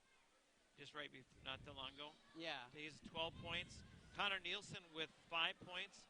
And the big fella Carson Hinsman with 12 points for a total of 36 points. And just a well-rounded scoring for the Panthers. Brian, who do you got for the Tigers? What do you got for the Tigers? Are you ready? I'm ready. All right. Starting off, Bennett Nelson, 14 points. He came in hot and started hitting right away. Next up is Monte Mayberry with 11. Bryce Zazowski with 3. Got that one field goal from deep. And Mason Dupree with 2 free throws. Jeffrey, get closer. So I'd say the one person that I'm not seeing scoring yet is Nelson. Jace Nelson. Or I'm sorry, Jace Nelson. Yep. We need to get Jace going here. Absolutely. So, yeah, that's what I got. Excellent, Brian. That did a nice job. I don't know if anyone saw it, but that was a terrible throw. I didn't buy a 50-50 raffle. Again, we're going to ask that question again for the Nelson Mobile gift stop. $10 gift card and nice hydro flask type of a thing. I'll give you a shot of it right there. I don't know if it's too close, but there it is. Hey, I know the answer to that. Can I? No, you can't. Do I count? No, you don't. No, you count. don't. I don't count? You don't What the count. heck? Yeah, you're on the iPhone. So, the question was, what was the first team at Northwestern High School to go 22-0? And then here's your hint: 2 teams did it. Oh, you changed the question. The 2 teams did it the same night. But what was the first team to do that? That's your question. My number is 218-348-2478. Brian, your number is 218-something. 218-590-0724. And what's yours, Jeff? My number is 715-969-6424. Okay, if you know the answer, text one of us, or I'm looking on the blog site here on my fan. So. And Mike, if you're watching and you try to Snapchat me, I will not see it. So you got to text me the answer. So I have no shout-outs on the shout-out board as of now.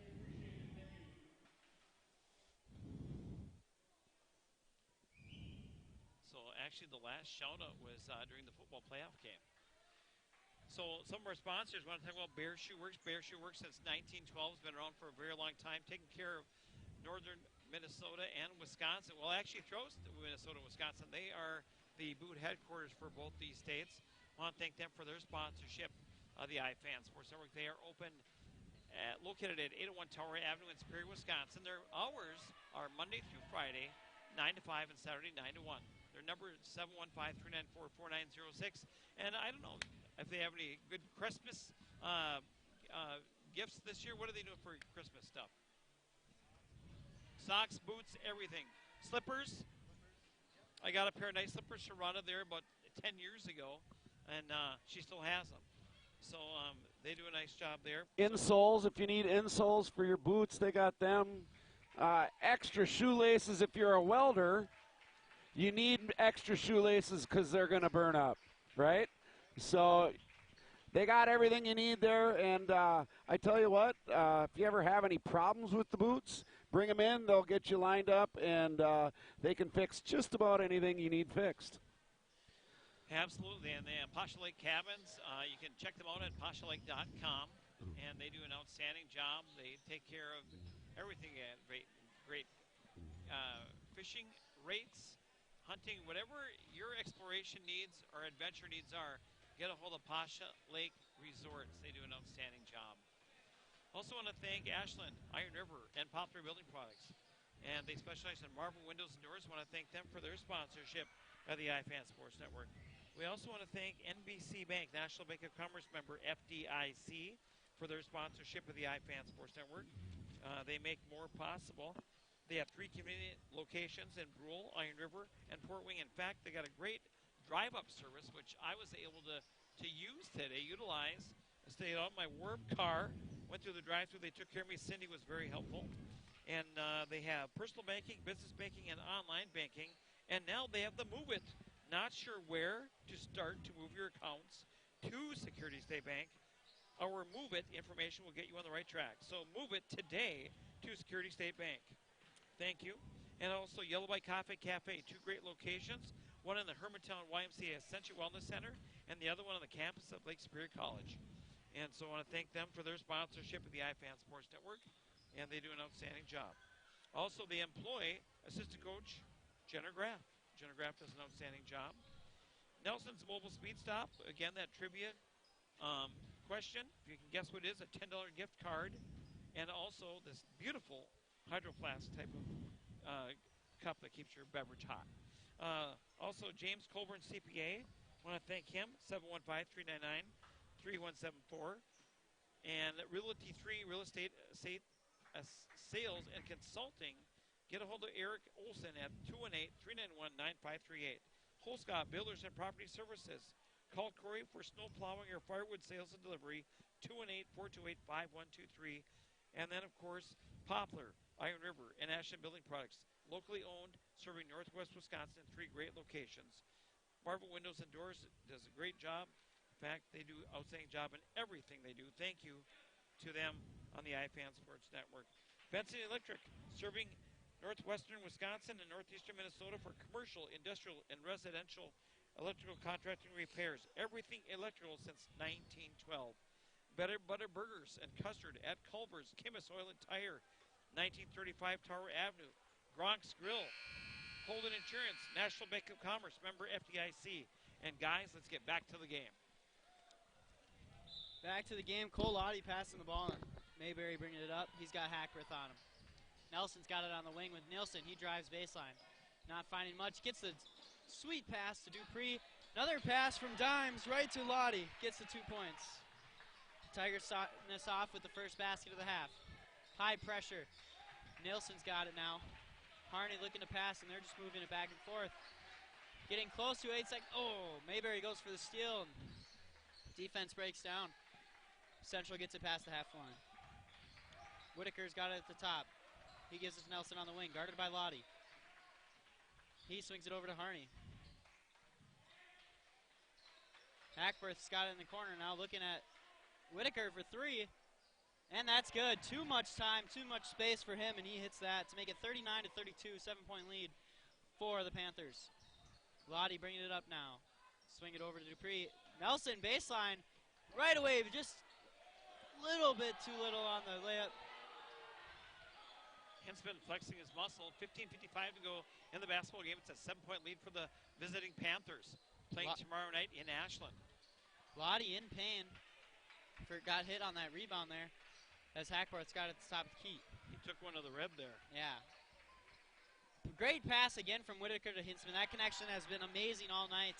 14 points for Hinsman. Hinsman gets his 14th point. And if I was Coach Graff, would be frustrated. The backside help has got to be there. Yeah, the backside help's got to be there. Tigers really need those bunnies to fall here if they got to come back. Got to get them easy ones. We got Lottie passing in and gets it to Dupree on the top of the wing. Lottie in the corner now, looks to shoot. Passes it up, gets it down to Dupree. Nielsen on him, tries. Oh, and Nelson barely saves it. Hackbarth dives for it. Mayberry does too, and Mayberry comes up with it. Gets the 50-50 ball. Swing it to Nelson in the corner. Nelson for 3, just a little short. Foul by Whitaker, number 22, on Dupree going up for the board. Great position for that rebound. And Whitaker trying to come over the back there. He gets his, what do they call that, a 45? No, 22. No, 22 with the second. All right. Mayberry passes it in, gets it to Nelson right away. Mayberry shoots from the wing, no good. Whitaker with the board. He's going to bring the ball up for the Panthers with Lottie on him. Mayberry almost tips it. Harney's got it now. Tigers one defender down. Travel by number 22, Whitaker. He thought he was going to get a foul call, but it's not there. We got a 9-point game here. Panthers are leading with 15:59 remaining in the game. Nelson's bringing it up for the Tigers. Harney on him. Over to Mayberry. On the wing. Goes into the middle. Goes for the floater. No call there. Yeah. Missed shot, and Hackbarth's got the ball now. Nelson on him. Doing very well with the Nelson on him, a heavy defender. As Whitaker's got it on the wing with Lottie on him again. Hackbarth looks to shoot, passes it up, over to Nielsen. Nielsen tries to get it into Hintzman. He gets double-teamed, Lottie and Dupree on him. Pass over to Whitaker, and he gets the and-one basket foul on Dupree. Hintzman was really poised on that. The double came from Lottie. Lottie's guy opened, he turned to the basket, be a threat, and then found the open player, number 22, Trey Whitaker. And Whitaker now with 2 more points, and I have him unofficially with 17. And they're talking. There's some discussion with the officials about moisture on the ground, and so 2 of the officials looking for Coach Graff looking for a towel. Bryce Preem supplies the towel. It's a stat for the day. Well, I think Gronk's Grill, located in Superior, Wisconsin. Of course, they got the great flavor. Coach Graff doing it all there. He's doing some major cleaning, and what a nice job he does. Some kind of a slippery spot down there. Yeah. Whitaker and what's his name? Hintzman. They really look like they've been playing for a couple of years. I mean, probably more than a couple of years. Obviously, they're in high school together, but they just look like they've been great friends. They've passed to each other almost all their baskets. I feel like are off one of the other's assists. Well, they've got 31 points combined. Now 32 points as he makes that free throw. And they are just taking it to the Tigers here, up by 10. The biggest lead, or up by 12, excuse me. Huge lead for the visitors. Dupree with it. Nelson on the wing. He's got Harney on him. Goes for the floater, and he makes it a 10-point game. That is one guy the Tigers have to get going offensively, especially with the loss of C.J. Thompson. Yeah, Nelson normally scoring pretty well for the Tigers. I think that's only his first basket of the game. There's a push in the back, by number 22, Whitaker, and that's his second foul. Second foul this half, one in the first half. He now has 3 fouls, and with 14:56 to go, Coach is going to get him out of the game, and in for him is number 32, Carter LaVenture, a 6'3 senior. And LaVenture is a great defender, so defensively not losing anything. It's just the offense of Whitaker has been potent. Yeah, as Nelson brings ball up, he gets all the way in the lane. Shovel pass over to Nelson, but gets caught by Lottie. Lottie being guarded by the new sub. Monte looking to go left, and he's dribbling it back, resetting the offense. Drives in the lane, back out to Lottie, swing over to Dupree. Dupree with the jab. To Lottie at the top for 3, no good. Great rebound by Hackworth getting up there. Colin Hackworth had great position on that, Jeffrey. Great position, great rebound all around. And he's a great player. You can see it in everything he does. He's so poised out there, never makes the wrong decision. Nelson Bennett, there's a foul! And no call, and somehow the Panthers end up when Coach Graff is frustrated. As Bennett Nelson. Displacement with the big shiver of the forearm there. It's 32. Down to 13:58 to go, and now they're going to call Jace Nelson, as he had a hand on the ball, they're going to call him on the foul. Tigers look lost. They just not having the same side as the refs right now and feel confused at why they're calling it. As Groen is going to check in for the Tigers here. 2 falls on Jace Nelson. He comes out of the basketball game with 13:57 to go. Still trying to get some clarification on the call, but not going to matter as Central is passing it in and gets it into Hintzman. Hintzman finds Nielsen open in the corner for 3, and that one is good. 47-34. Panthers are up, 13:50 remaining, taking away in this second half. As Nelson goes to the corner, tries to make some work. And Tigers swing it. And Monte with the step back for 2, and that is good. Nice shot by Monte. That's a 2. 2-pointer. And the Tigers are still pressing. Harney's got it. He's got Grown on him. Over to Lottie, defender. And there's a wild pass. And they call. Oh my goodness. Wow. Wow. Foul on Bennett Nelson. Wow. It'll be Panthers ball. Wow. I personally did not see contact, but The official was all the way by the student section, and wow. Hackworth passed it in. He finds the Cuddy Nielsen, who just overshoots it. There's a jump ball. After the rebound, got to bring the ball, keep the ball high, and Nelson wouldn't have been able to grab that, and you could have had a basket, but instead it's a jump ball, and it'll be Panthers ball once again. Hackworth passing it in. They try to get it to the Cutter Nielsen again, and this time it works. Monte on the defense, as Groen will bring the ball up with Harney on him. 13 points for Nielsen. Nelson with the spin, back out to Groen. Groen with the pump. Tries to go on against the bigger Harney, but does not get much budge. Mayberry at the top. Step back again for 2. Back-to-back, no good. Goes for the rebound. Can't. Oh, and he steals it from Hackworth. Gets the and 1. Mayberry with the aggressive play to go, follow his board, get the rebound, get it into the paint, and get the basket. Yeah, I mean, the Tigers are really looking for some leadership offensively, and right now it looks to be Monte Mayberry supplying it. I mean, that's just great job of following his missed shot, getting his own rebound, and then going up for the and 1 scenario, and that falls at number 11. Or no, that was our number 11. That's number, what number is it? 5. That's on Hackbarth. Is that his first? Yes, it is. Hackworth bringing it up for the Panthers here. Mayberry on him. Gets past him with the hesitation. Gets double teamed. Looking to swing it out. Gets it out to LaVenture, who passes it on the foot of Dupree. Everyone's scrambling for the ball, and the Panthers get it. Harney shoots the mid-range. No good. Rolls off the rim as Dupree gets the board. Saves it to Mayberry, who swings it over to Lottie. To the corner to Nelson. Fast-paced game right now, and Mayberry's got it at the top of the key, looking to set it up a bit. Nelson's going to shoot the 3. Oh, no good, and Nielsen gets the board. Hackbarth's going to bring it up. Mayberry still on him. The Tigers need to play some defense here, as their offense is playing still pretty well. 33, Nielsen's got it. Mayberry tries to tip it. No. Harney's got the ball at the top of the key. He drives in, pump fake. Tries to make the pass. A lot of defenders there. Nielsen to Harney. Swings it over to Hackworth for 3. And that is good. Great ball movement by the Panthers there, and the Tigers just look tired out there, not really playing that well of defense. As Groen brings it up quickly. 3-on-1. And he gets the basket. John Groen, the senior, coming out into the game off of an injury. Limping a little bit, gets the basket, and is going to the line for 1 more. Yeah, Tigers needed the basket, and there was supplied by Johnny Groen. It's 40-52, and that foul is on number 30. And that is Nicholas Harney, his very first foul of this game. We have Jace Nelson checking in the game for Mayberry. LaVenture and Harney coming out for Owen Tollage, and Whitaker is coming back into the game. So they're going to get that score the back in. Tigers are just plagued at the free throws.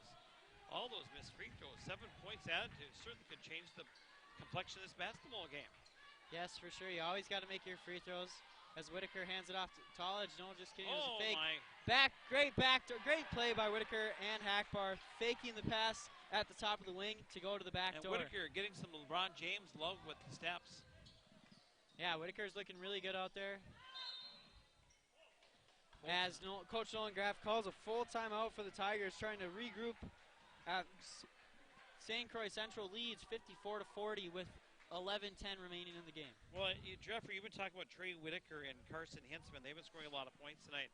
But the guy that's been playing extremely steady tonight, no turnovers whatsoever, is Colin Hackbarth, putting himself in the right place at the right time, and then just making some big buckets. He's got 3 threes, and he just takes what the defense gives. He's not looking to score, but when he has the opportunity, he's taking advantage of it. Case in point, that backdoor cut on that nice pass by Whitaker, albeit Whitaker did take 4 steps on that, but wasn't called. Doesn't matter, doesn't count.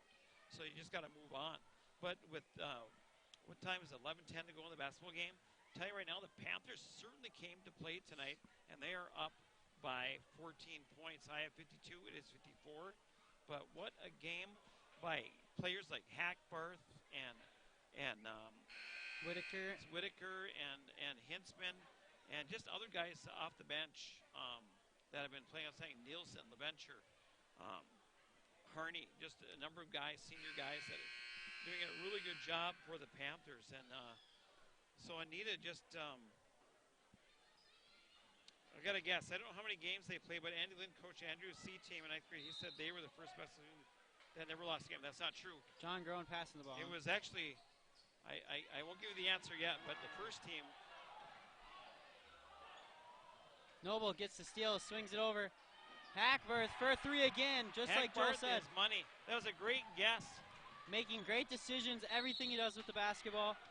Just one of those poised players that, you know, like you said, in the right spot at the right time, and not only in the right spot at the right time, also making the right decision when he gets the ball there.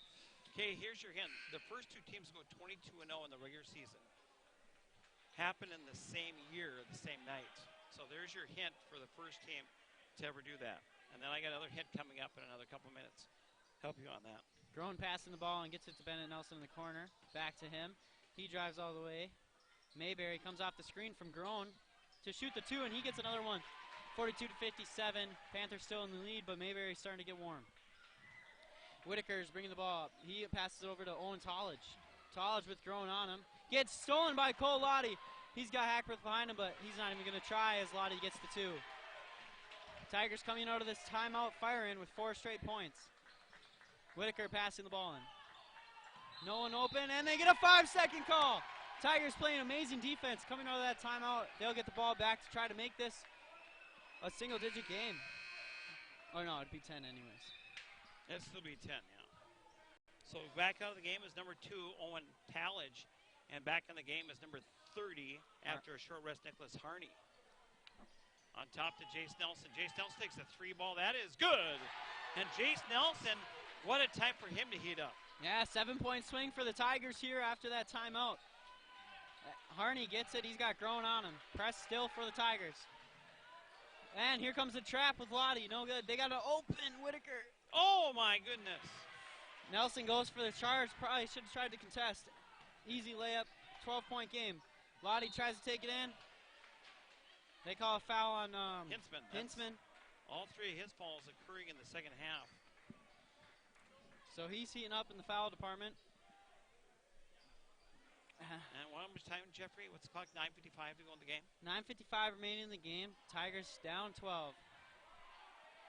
Hintzman and Nelson getting a little handsy. Refs are going to have to separate them. Andy Sislo taking authority. Jace Nelson not backing down. No, obviously Hintzman a little bit bigger, but Nelson a football player and a good one at that.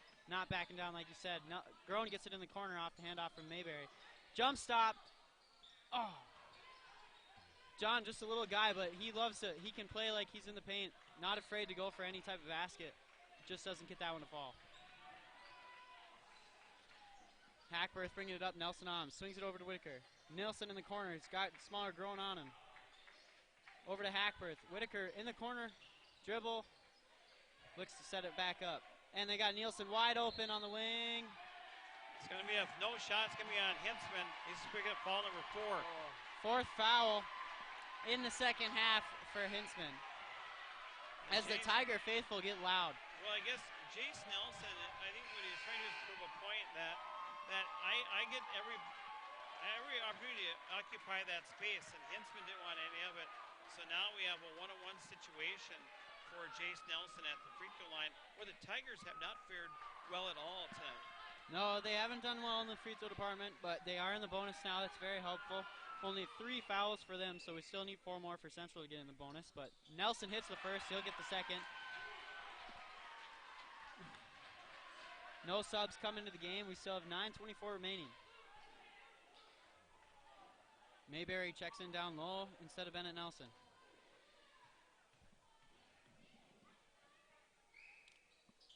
Second free throw is good for Jace. 10-point game. Into Hackworth. Back to Hackworth again. He gets double teamed. Oh, Swifty move. Gets it over to Whitaker. Guarded by the smaller Groen again. Groen tries to get the steal. Missed 3 by Whitaker. Rebound by Cole Lottie. Groen bringing it up quickly. Harney on him. Couple crossovers over to Mayberry for 2 again. Loving that spot. I think he's 3 for 5 from there. Hackworth gets the ball and he swings it over to Whitaker. We got a timeout by the Panthers. We got 8:51 remaining. 10-point game. 49 Tigers, 59 for the Panthers. All right, what a great time to talk about our sponsors. Benson Electric since 1912. Want to thank the Maha family for supporting the IPAN Sports Network. Everything electrical, that's Benson Electric. Superior, water, light, and power. An elite company specializing in all your needs here for providing power and light to your community. It reaches all the way out to as far as rural Wisconsin as well. I want to thank them for their sponsorship of the IPAN Sports Network. And, of course, the University of Wisconsin Superior, the home of the Yellow Jackets. Over 35 majors to choose from. Superior has a lot to offer, and with the ratio of 17 to 1 student to teacher ratio, you're sure to get a great education at University of Wisconsin Superior. Check them out at uwsuper.edu. And Grizzlies Wood-Fired Grill. Tremendous, tremendous food. Thank you. Tell Rick Lampton you heard it on the IFAN Sports Network. And National Bank of Commerce, member FDIC. Kimmis Oil and Tire. And here comes the Panthers inbounding. And inbounded to Whitaker, being guarded by Lutty. Picks up his dribble. Good closeout. Nielsen in the corner. Over to Noble, but Whitaker's the one that catches it. Lottie on defense. Dupree guarding Nielsen. They're trying to post up to Harney's got it. Corner for Hackbarth. They're swinging the ball a lot. Panthers having great ball movement. Noble falls over. They're trying to get Noble in the post, it looks like, as they're swinging the ball around. Tigers playing great defense. Switching on these handoffs, it looks like. Oh, Hackbarth just amazing at faking the... Over the back, no call. Oh, my goodness. Hackbarth again, and that is off the... And again, attacking from around is Nielsen, but coming down. No numbers. Monte still takes it. What a fadeaway floater by Monte Mayberry to bring it within single digits. 8-point game. Whitaker's got it in the death trap corner. They try to trap him. Mayberry steals it. He's got the fast break. Misses the dunk. Gets a technical foul for hanging on the rim. That guy, wow. He's calling technical foul. The guy swung underneath him, but he's trying to hang on. This is a brutal turn of events for the Tigers after coming out of that timeout. And we can hear the Tigers yelling boo, Tiger fans. They did not like that call. Wow. Hackworth makes the first one. Wow. 51 to 60. Can make it a 10-point game here. And he does. Wow. And nothing against the Panthers playing outstanding basketball. That's just, they're going to take what they're given, and they're given an opportunity to score a free throw, and they take advantage of it. Though that was definitely, I'm going to say it, that was the wrong call by that official. And there is LaVenture. 7:39 to go. Again, they're looking for officials. Get contact WIAA. And Harney gets it off the tip. Bringing it up, he's got Mayberry on him. Mayberry, the one that tipped the ball. Hackworth looking for Whitaker, no good. Harney at the top of the key. Gets the cutter. Whitaker, they call a charge. Bennett Nelson set in place way before Whitaker got there. Great call, and that's his fourth charge of the game. No, fourth foul on Whitaker. Third charge taken by Bennett Nelson tonight. Fourth foul on Whitaker.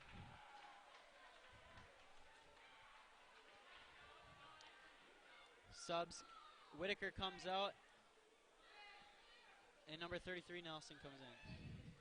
Mayberry gets the ball. Takes it up the sideline. All the way. Nelson in the corner for 3. That's off the mark. Off. No good. Central fighting over the rebound with each other.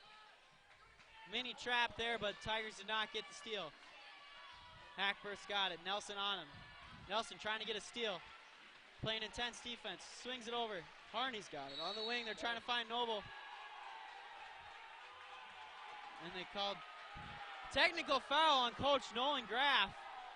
Second technical in probably less than a minute.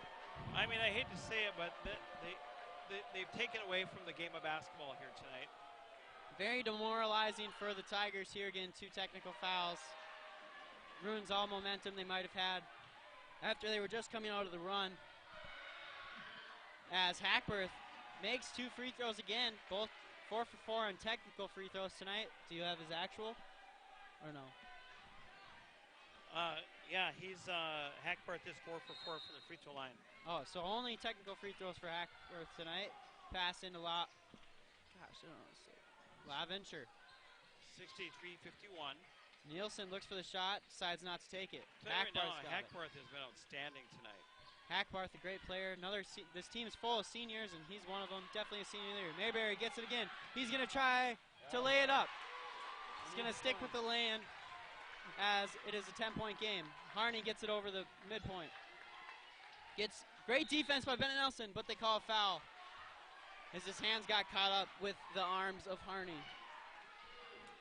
And that will be Nelson's 3rd foul of the game. 2 more fouls for the Tigers till they give Central the bonus. Harney passing it in. Gets it into Nielsen, guarded by Dupree. Hackbarth's got it with Nelson on him. Swings it over to Nielsen. Nielsen over to LaVenture. A lot of ball movement here by the Panthers as Nielsen tries to go baseline. He's called for the travel? No, I don't know what that guy called. No one really knows what he did there. Oh. They're calling a foul. Oh, yeah, offensive foul, using his elbow to move the defender. Can't do that. I don't I don't know what that was. I can't even tell you. It might have been if it's a makeup call, it's a terrible makeup call. That was not a foul on Whitaker. He picks up that was Connor Nielsen. That's his 2nd foul. Wow. Hands it off to Mayberry. Nelson on the corner. Goes for the layup. Tough! Oh, almost gets the roll from the rim, but instead gets fouled by Nielsen. Back-to-back fouls for Nielsen.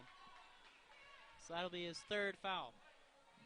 Bennett going to the line. I don't know if we have to answer that question, but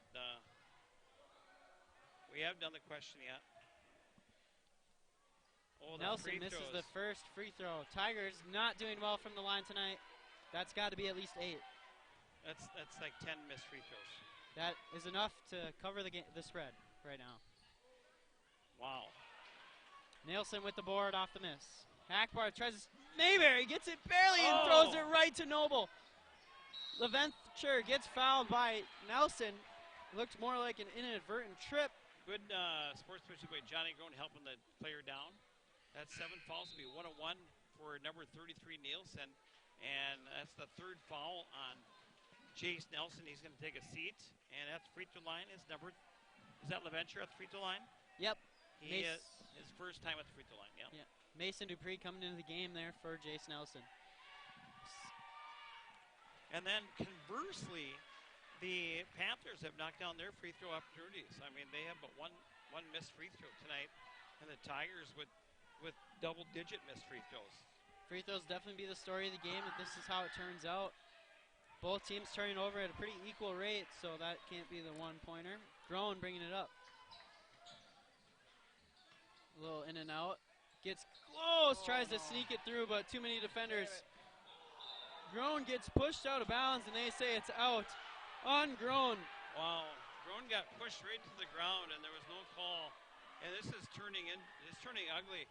Coach, very physical game. I don't know if I could keep my composure right now. I mean, that was right in front of one of the officials. Groen goes flying ahead of the ball after being pushed in the small of the back, and wow.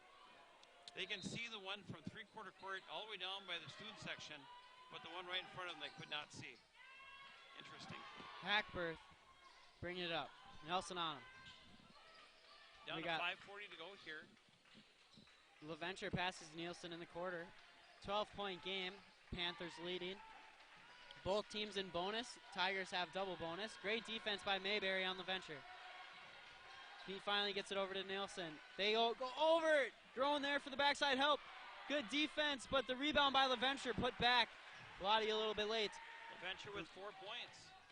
Dupree gets the layup, no good. Rebound by number 24, Jack Noble, as Hackworth brings it up again. 5 minutes to go. Do the Tigers have another run at them? Panthers got to be thinking about running the clock down a little bit now with the lead they have and the time that's left. Hackworth gets the mid-range, overgrown, no good. Mayberry with the board. He's going to run the break. Goes all the way in and gets the easy layup. That wasn't easy.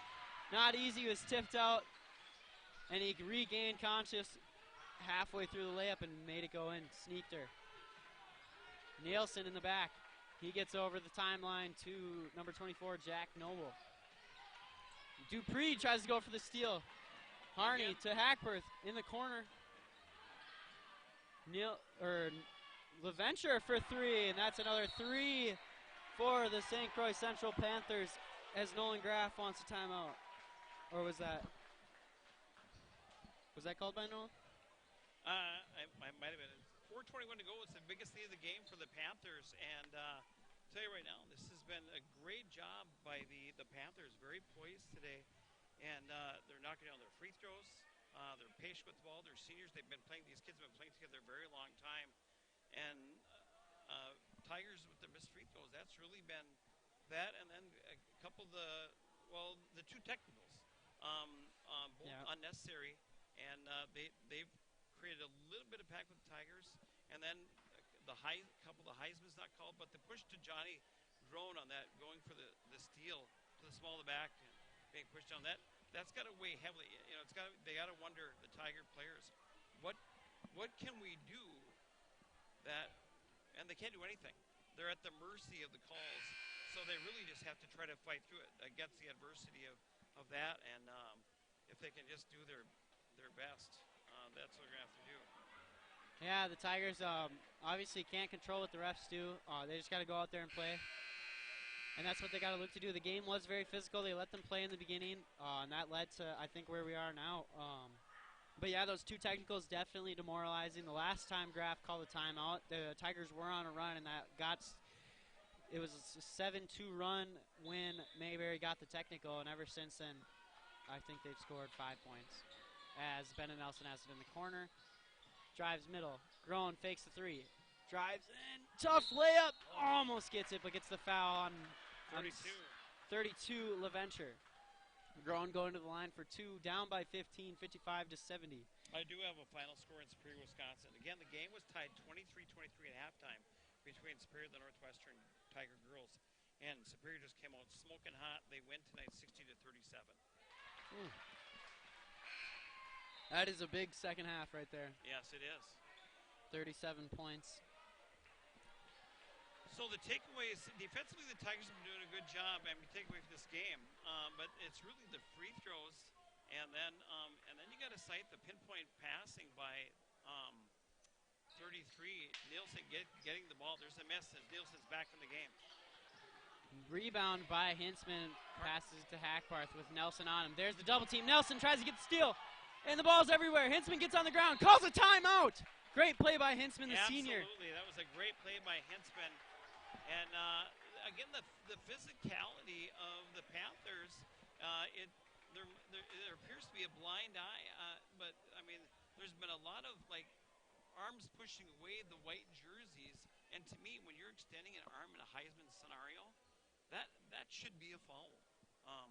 I want to thank Nelson's Mobile Speed Stop, located in Poplar, Wisconsin, for their sponsorship of the iFan Sports Network.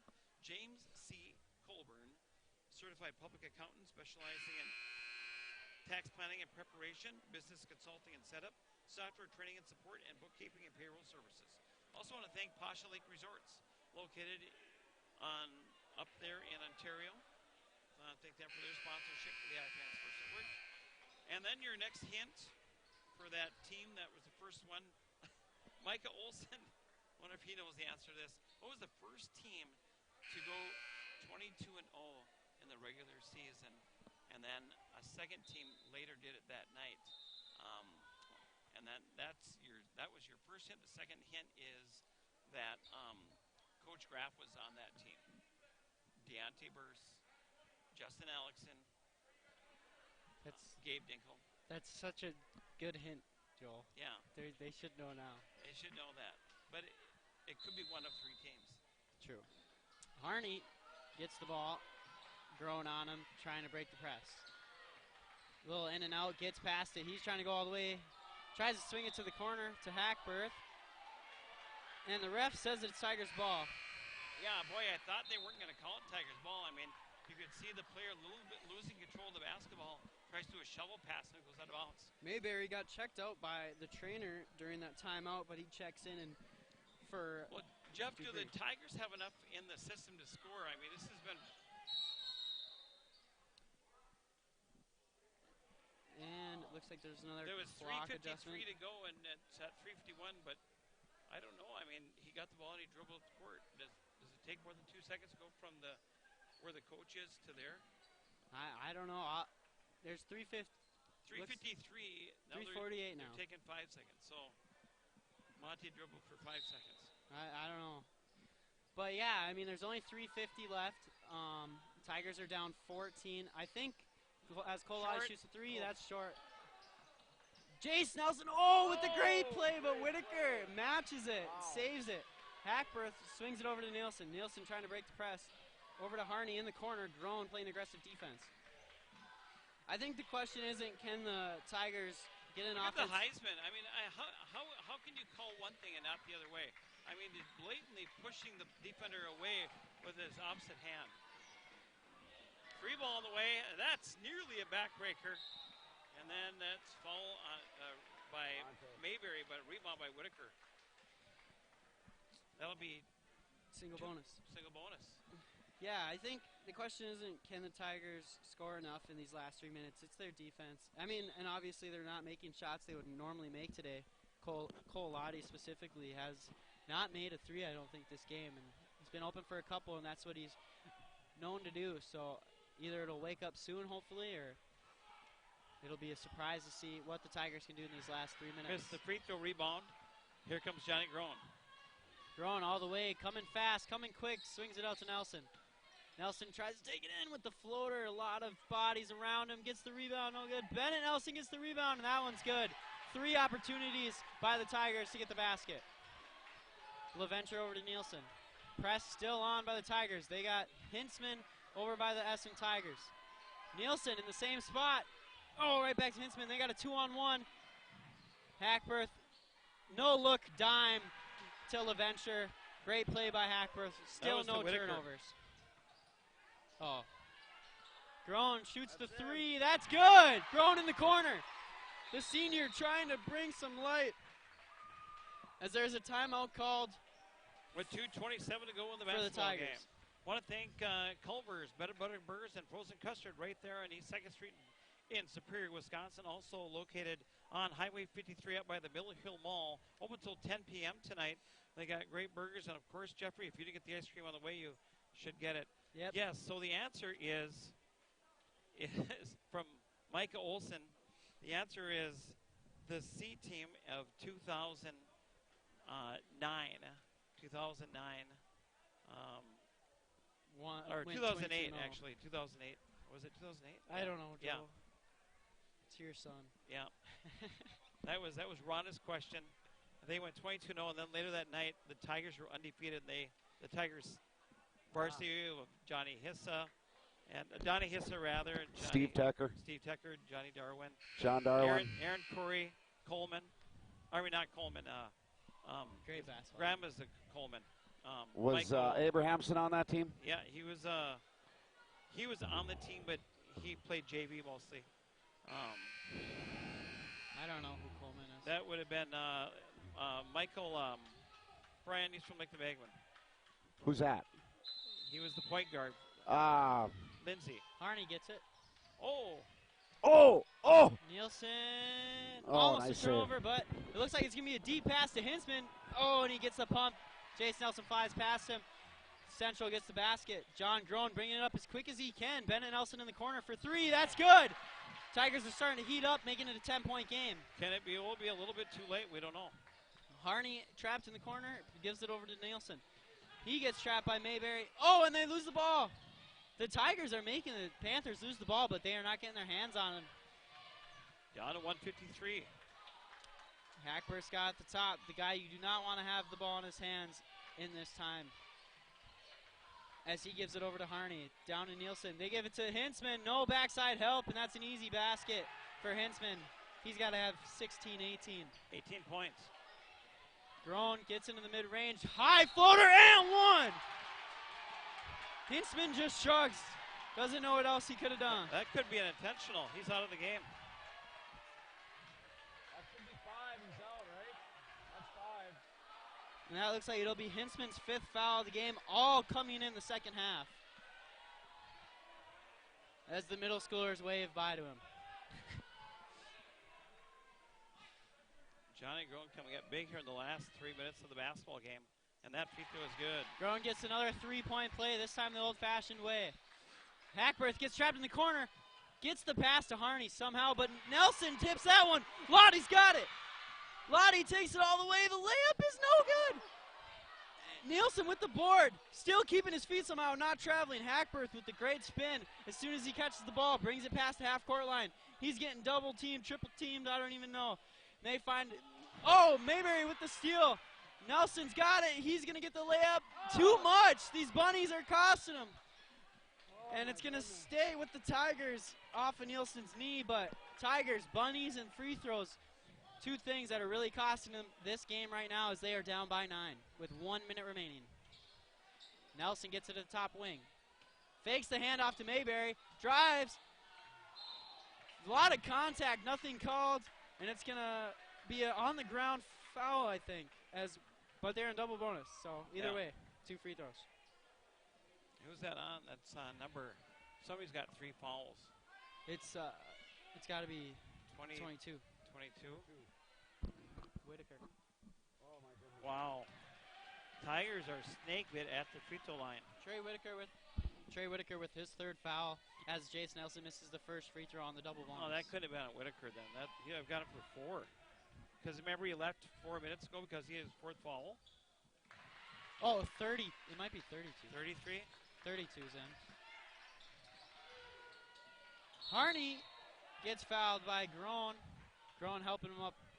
It was a weird fall. Hackworth and Groen dap up center court. Show they support each other. It's a good game going on here, and the Panthers just ran away with it in this second half, specifically the 4th quarter, if you would want to say that, if you divide the second half up into 2. As Harney's at the line. He's going to miss the first free throw. Mayberry with the board. Tigers needed that miss. Groen going all the way. Ref almost playing defense on him. He was so close, but Groen makes the layup still. Just quicker than everyone else, and it's only a 6-point game with 47 seconds remaining. 2 timeouts left for both teams, and both teams will be in the double bonus after the next foul. Johnny Groen taking this team on his back offensively, a very small back, I might add. And in fact, after he got pushed in the small back, when he was said he would knock down the ball, he's really just raised the team on his own shoulders. Yeah, John, a senior with this team now, he's very dedicated to this game and puts in a lot of hard work, and to see him come out in a time like this when they really need a senior leader, coming off an injury, as I've Jeffrey, after the game, we have to nominate the Newby Jewelers Gem Player of the Game, located at 1120 Belknap Street in Superior, Wisconsin. That's Newby Jewelers. For your year-round gift giving, check out Newby Jewelers, 715-392-3470.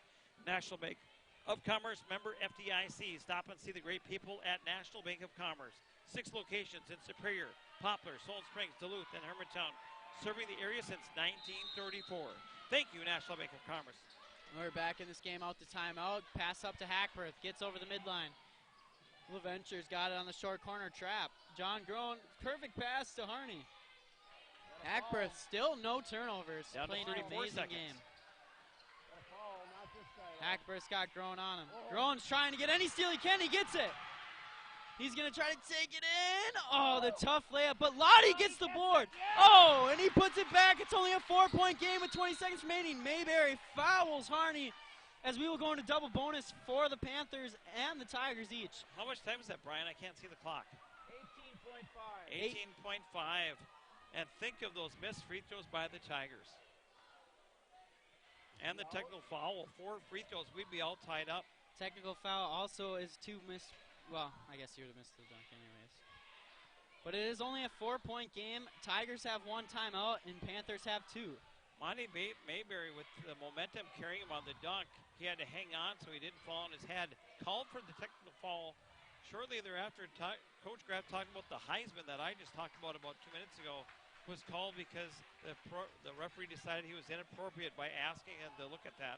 And so those 4 points, though they loom large now, but really, let's talk, the free throws by the Tigers are really the issue. Yeah, we can say it was all on the technical fouls, but Tigers could control their own destiny if they were to make their own free throws, missing almost double digits, I'm saying. And Harney's here at the line to try to put this game away for the Panthers.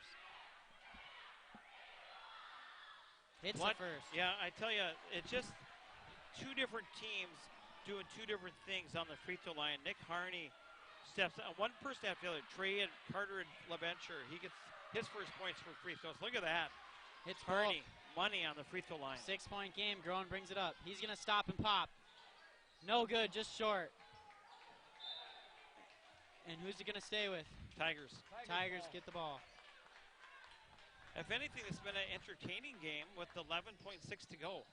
Bennett gets it inside, deep. He's got Lottie in the corner. They got to shoot quickly. Gets the and one.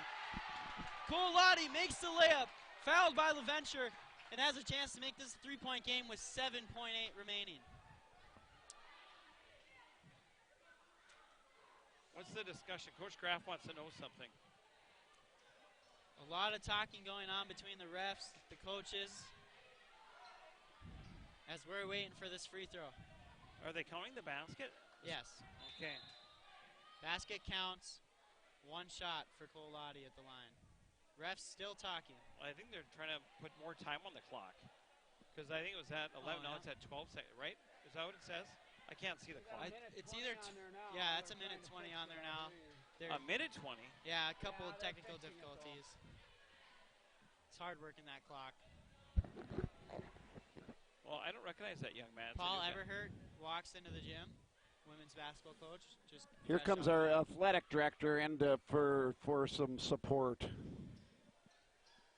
Brian Smith knows his way around. He puts his the cheaters on. So Mayberry sits down with the trainer. That's huge. Culver's Better Burgers. Welcome to Delicious. That's Culver's. Want to thank them for their sponsorship of the iFan Sports Network. Holden Insurance Agency, member F. They do a nice job. Nelson's Mobile Speed Stop. And Micah Olson wins the cup tonight with a $10 gift card. And great sponsors, Eric Olson. Want to thank him for his sponsorship of the iFan Sports Network. So this could get to a 1-possession game if Lottie makes the 3. Oh. And he doesn't. Hackbarth with the board. He's breaking away. Groen's got a foul. Doesn't get it in time. They got Harney, and there's only 1.8 seconds remaining.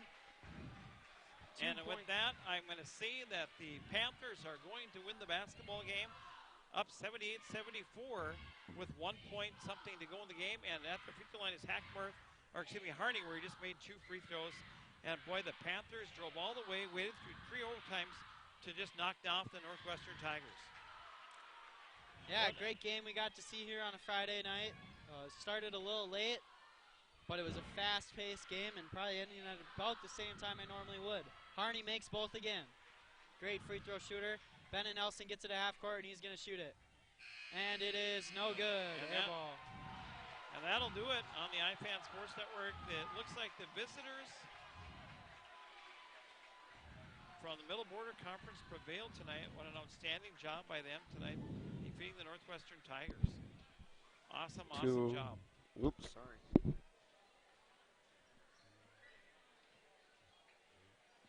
But, Jeffrey, we talked about it at length the last couple of minutes here. The free throws, inability to make the free throws by the Tigers has really been the difference. Yeah, how many did you clock him for? Well, Brian was doing the free throws, so I don't know what he did. I didn't. Close, thank you. I did not do any averages. What's that? Yeah. Tigers with a great, hard-fought loss tonight, losing to the St. Croix Central Panthers. Out of conference battle. playing a great team that they might see later again, just like they did last year. So it's nice to get a refresher on what they like to do and see what they can get. And I've got the Panthers 16 for 19 from the free throw line. So they did excellent at the free throw line tonight. And we got to talk about our Newbie Jewelers Gem Player of the Game. A couple guys we want to kind of highlight. For the Northwestern Tigers, I think we have to give a start to Johnny Groen. Down the stretch, he played outstanding offensively and just created some turnovers, had like 2 or 3 steals in the last 3.5 minutes.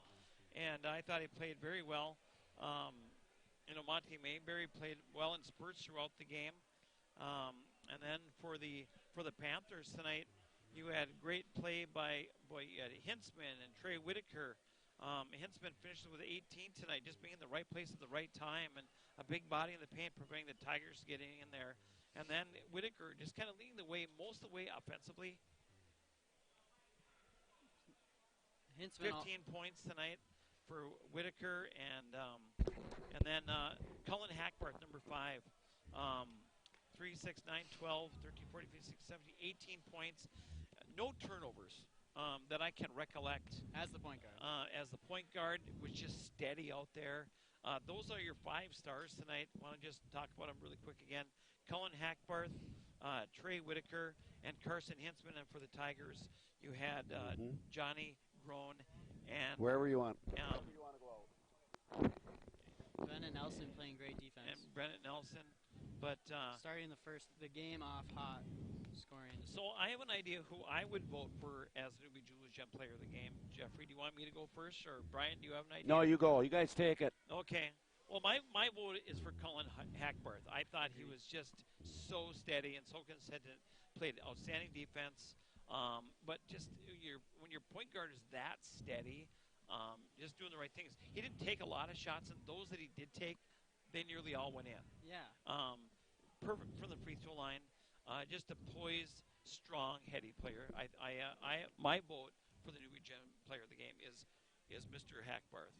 Yeah, my vote would also go to Hackbarth. I do want to give a shout out to Carson Hintzman, though, playing two things very well. He scored the ball, got rebounds for the team, did everything he could to help the team win, but Hackbarth just played an outstanding game. I mean, the first half, we were already talking about how good he was playing. He didn't have the points. He didn't have the rebounds. But then in the second half, he was the catalyst for that breakaway that the Panthers went on to defeat the Tigers in the second half.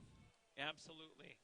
And so the guy that we're trying to think of is Mike Lindsay. Mike Lindsay, of course, was the point guard for the varsity team they have here. But Craig Anderson was the coach of the C team, and they had won the game to go 22-0. And then later that night,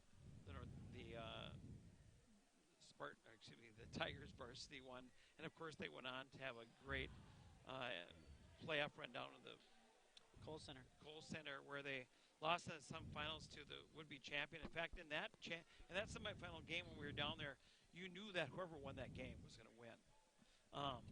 And so a lot of us felt if the Tigers would have won, they would have won the championship by 30. And if the team that beat them, Lakeside Lutheran, I think it was, if they had won, they would have won by 15. They won by 15. And they said Latavius, I can't think of his name, but he shot on a season like 18% from three-point land. He had 2 bankers in the first half. He finished with 5 3 balls from downtown to knock out the Tigers in the state semifinal. And of course, the other memory I have is Michael Lindsay was playing tough defense on their point guard, and the guard had given him a stiff arm and sent Lindsay, who was a tough kid, back about 6 feet, and the whole side of the arena, they're not Northwestern fans, just people, they all rose in contentious, how did you miss that? And that was a big juncture. Tigers were down by 4 at the time. And but anyway, that explains the hate on the Heisman that we hear. Oh yeah, I'm not a fan of the stiff arm that creates separation when you're pushing a player away. And I think it should be consistent. That's a foul by some, but you know, it doesn't matter. It really is the free throws that were the big difference. Yeah. Flavian Davis, Wisconsin Lutheran. Thank you, Micah. That's the kid that shot 18% from 3 ball during that game. He had 2 bankers in the first half for 3-point shots, and I think he had 22 that night. But the Kohl Center crazy things will happen Brody Payton still holds the state record for threes in a game. For the biggest percentage. Percentage, yes. 4 for 6. No, it's 5 for 7, wasn't it? It was So 5 for 7. He had 2 misses, so yeah, 5 for 7. Yeah, so it was like 83% or something like that. So you never know what's going to happen out there. So Micah, you won. I'll drop it by your mom and dad's house. Congratulations. We'll come up with another one next week. The giveaway is going to be from Bear Shoes. Bear Shoes. We'll talk about that too. So thanks to all our sponsors: Benson Electric, Camus Oil and Tire, Spirit Water Light and Powers, University of Wisconsin Superior Yellow Jackets, National Bank of Commerce, member FDIC, Eric Olson, Real Estate Consulting, Jamie Colburn CPA, Poplar, Iron River, Ashland Building Products, Corey Hostlaw. I want to thank him for his sponsorship. Grizzlies, Security State Bank, member FDIC, online banking, and Yellow Bike Coffee Cafe. Gosh, a lot of sponsors. Grox Grill, Pasha Lake, Holden Insurance. Camus Oil and Tire. Yeah, Kim's University of Wisconsin Superior, the home of the Yellow Jackets. Talk about Culver's, Grizzlies. I think we got them all.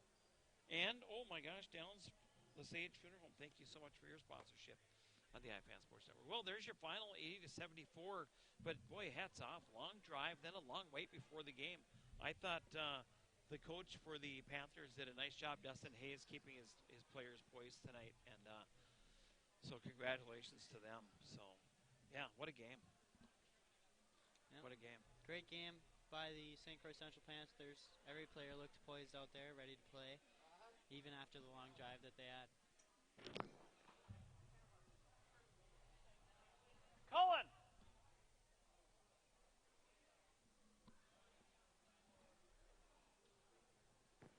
Cullen!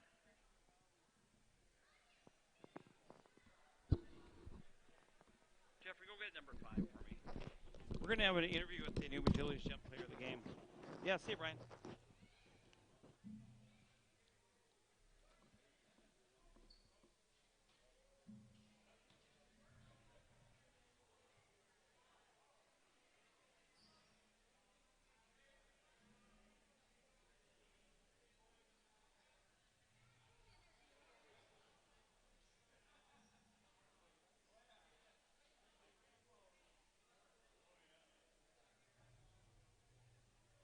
That is the new Julius Gem player of the game, Cullen Hackbarth. We're going to have him come up here.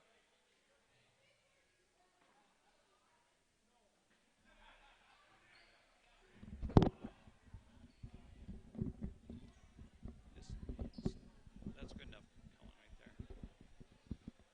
Hello? Talk again, Cullen. You there? Yeah, there he is. So right now we have with us the new Julius Gem player of the game. That is Cullen Hackbarth. Now, Cullen, you guys had a long drive up here, and you got another. Are you guys coming back up here tomorrow? Or you staying overnight up here? So we're going to drive to Ashland and stay there, and then we'll play Ashland tomorrow. Okay, very good. Now, you got a lot of seniors on the team. You guys went to state last year. You were a junior. What's it like to play Northwestern again? How do you feel about playing them like you had to tonight? Well, you know, I feel like after we beat them in sectional finals, it was turned into a big rivalry, and I love the competition. You know, they play hard, we play hard. We compete. I feel like it's a great game every time. To come back and play them here, that was, I mean, the long bus ride, it was tough. We had to get our guys mentally prepared. I know a lot of them were tired sleeping on the bus for 2.5 hours, but. And then you got that long wait, 3 overtimes, and so you guys have a sweep tonight and knocked off the JV team in 3 overtime, 105-103, and then a big game. And so one of the reasons you won the newbie Julius Gem player of the game, you were so poised out there tonight. You just no turnovers tonight, took care of the ball, played great defense, and then down the stretch when they needed free throws, coach called upon you. Right. So, so talk about what's it like to play with guys like, gosh, you got Carter and All 8 all 8 of your seniors. Must have been playing with these guys since you were young. Right. So, I mean, obviously I grew up with these guys. Mm-hmm. I knew they wanted this game. They wanted it a lot too, but I knew they were going to be a little chippier than I thought, so I was just trying to calm them down. But I got to keep myself calm too. Right. So that was probably the toughest part, to keep myself calm, keep the team calm, and keep just working the offense, playing good D, keeping them happy, I guess. You know, you got to have a happy team. So. Well, you seem like you just have a calm disposition about yourself. I never did see. Are you the quarterback too on the football team? No, actually, I was just a defensive back. Okay, not just a defensive back. So, well, congratulations, you guys do an outstanding job. And then, so you play Ashland tomorrow, and then are you guys playing any Christmas tournaments at all? Yeah, we'll be at Rochester Rochester, for okay. a 2-day tournament, I believe. So next Tuesday and Wednesday. Yeah. Okay. Who you got on the docket for there? I have no idea. We haven't looked at them yet. Well, so. for those that are online, they're watching tonight. You guys can look yourself. Check out the Rochester tournament. Hey, outstanding game tonight. Congratulations. Thank you. You bet. That's Cullen Hackbarth, the Newbie Jewelers Gem Player of the game. Outstanding player, outstanding. Nice job, and congratulations on your win tonight. Thank you. Yep. Jeffrey, what do you think? I thought he did a really good job tonight, and he certainly showed why he was the Newbie Jewelers Gem Player of the game. Did an outstanding job. Yeah, exactly. Just like this whole Central team, like he said, they got a lot of old guys on there. They've been playing together for a while. That helps you keep your poise. And I like how he said he just tried to make his teammates happy, and you could see that in the energy of the team. Always, never really getting too low, hanging their heads. Always just ready for the next play. Yeah, I like what he said too. I think, and he said I try to keep the guys happy. He used the word happy. That's different than keeping them calm. Yeah. That means these kids, I think. You don't hear that a lot from No. a leader Yeah. talking about basketball. So that was pretty cool. So, yeah, and the other thing that they had that marked on the calendar. I mean, they wanted this game. As soon as you asked him, he had a nice little grin on his Yeah. face. And able to do it here at Northwestern in Northwestern Gymnasium. So that's going to be a great. And he talked about it. It's going to be a rivalry, and hopefully We see come him down the road. time. Yeah. Yeah. So, is that? Well, I guess that's a wrap. I want to thank Klaus Nieder for That's helping. my phone. Yeah, I know this one right here. I want to see that one. Okay. On the iFan Sports Network, and Klaus did a nice job. His first job as a camera guy. I had no complaints from people. I liked not doing the camera today. It was nice. Oh, he just said sup. Oh, okay. And then, of course, you did a great job doing most of the play-by-play tonight, and Brian Thank you. Scotland helping with that. So for the Panthers tonight, we had 5 points tonight from, we had 20 points tonight from Colin Hackbarth. I had him for 18, but I gave Pettit one of his points. Let's see. Whitaker finishes with 16 tonight. Knoble did not score. Harney had 4 all free throws. LaVenture came in, had 2 free throws, and right after that, remember he had just all 7 points right in a row. Bang, bang, bang, that layup on a rebound, offensive rebound, then he had the 3 ball right after that. So he had 7 points tonight. Connor Nielsen finished with 13 points tonight, and Carson Hinsman 18 points tonight. So you had 1, 2, 3, 4 guys in double figures. A very even-keeled, balanced scoring for the Panthers. Does Brian have the points for the Tigers? I got it over here. Highest scorer for the Tigers today was Mayberry scoring 23 points, 11 in the first half. John Groen matched that with 11 countered that with 11 as well. And then Bennett Nelson, 14 points in the first half, finished with 19. And then we have 2 for Mason Dupree, double 8s for Cole Lottie and Jason Nelson, 2 quiet nights from them too, and then 3 for Bryce Wazowski. Yeah, in the young season, other than the very first game, it hasn't been your typical Jace Nelson year. I mean, typically he's the steady one. He's the one that, like Coach Graff said last year, he's the most consistent player. He's the guy that makes the free throws, that makes the pass, or makes, or gets the right rebound. And so far this year, he's missing the bunnies. He's missing shots he normally makes.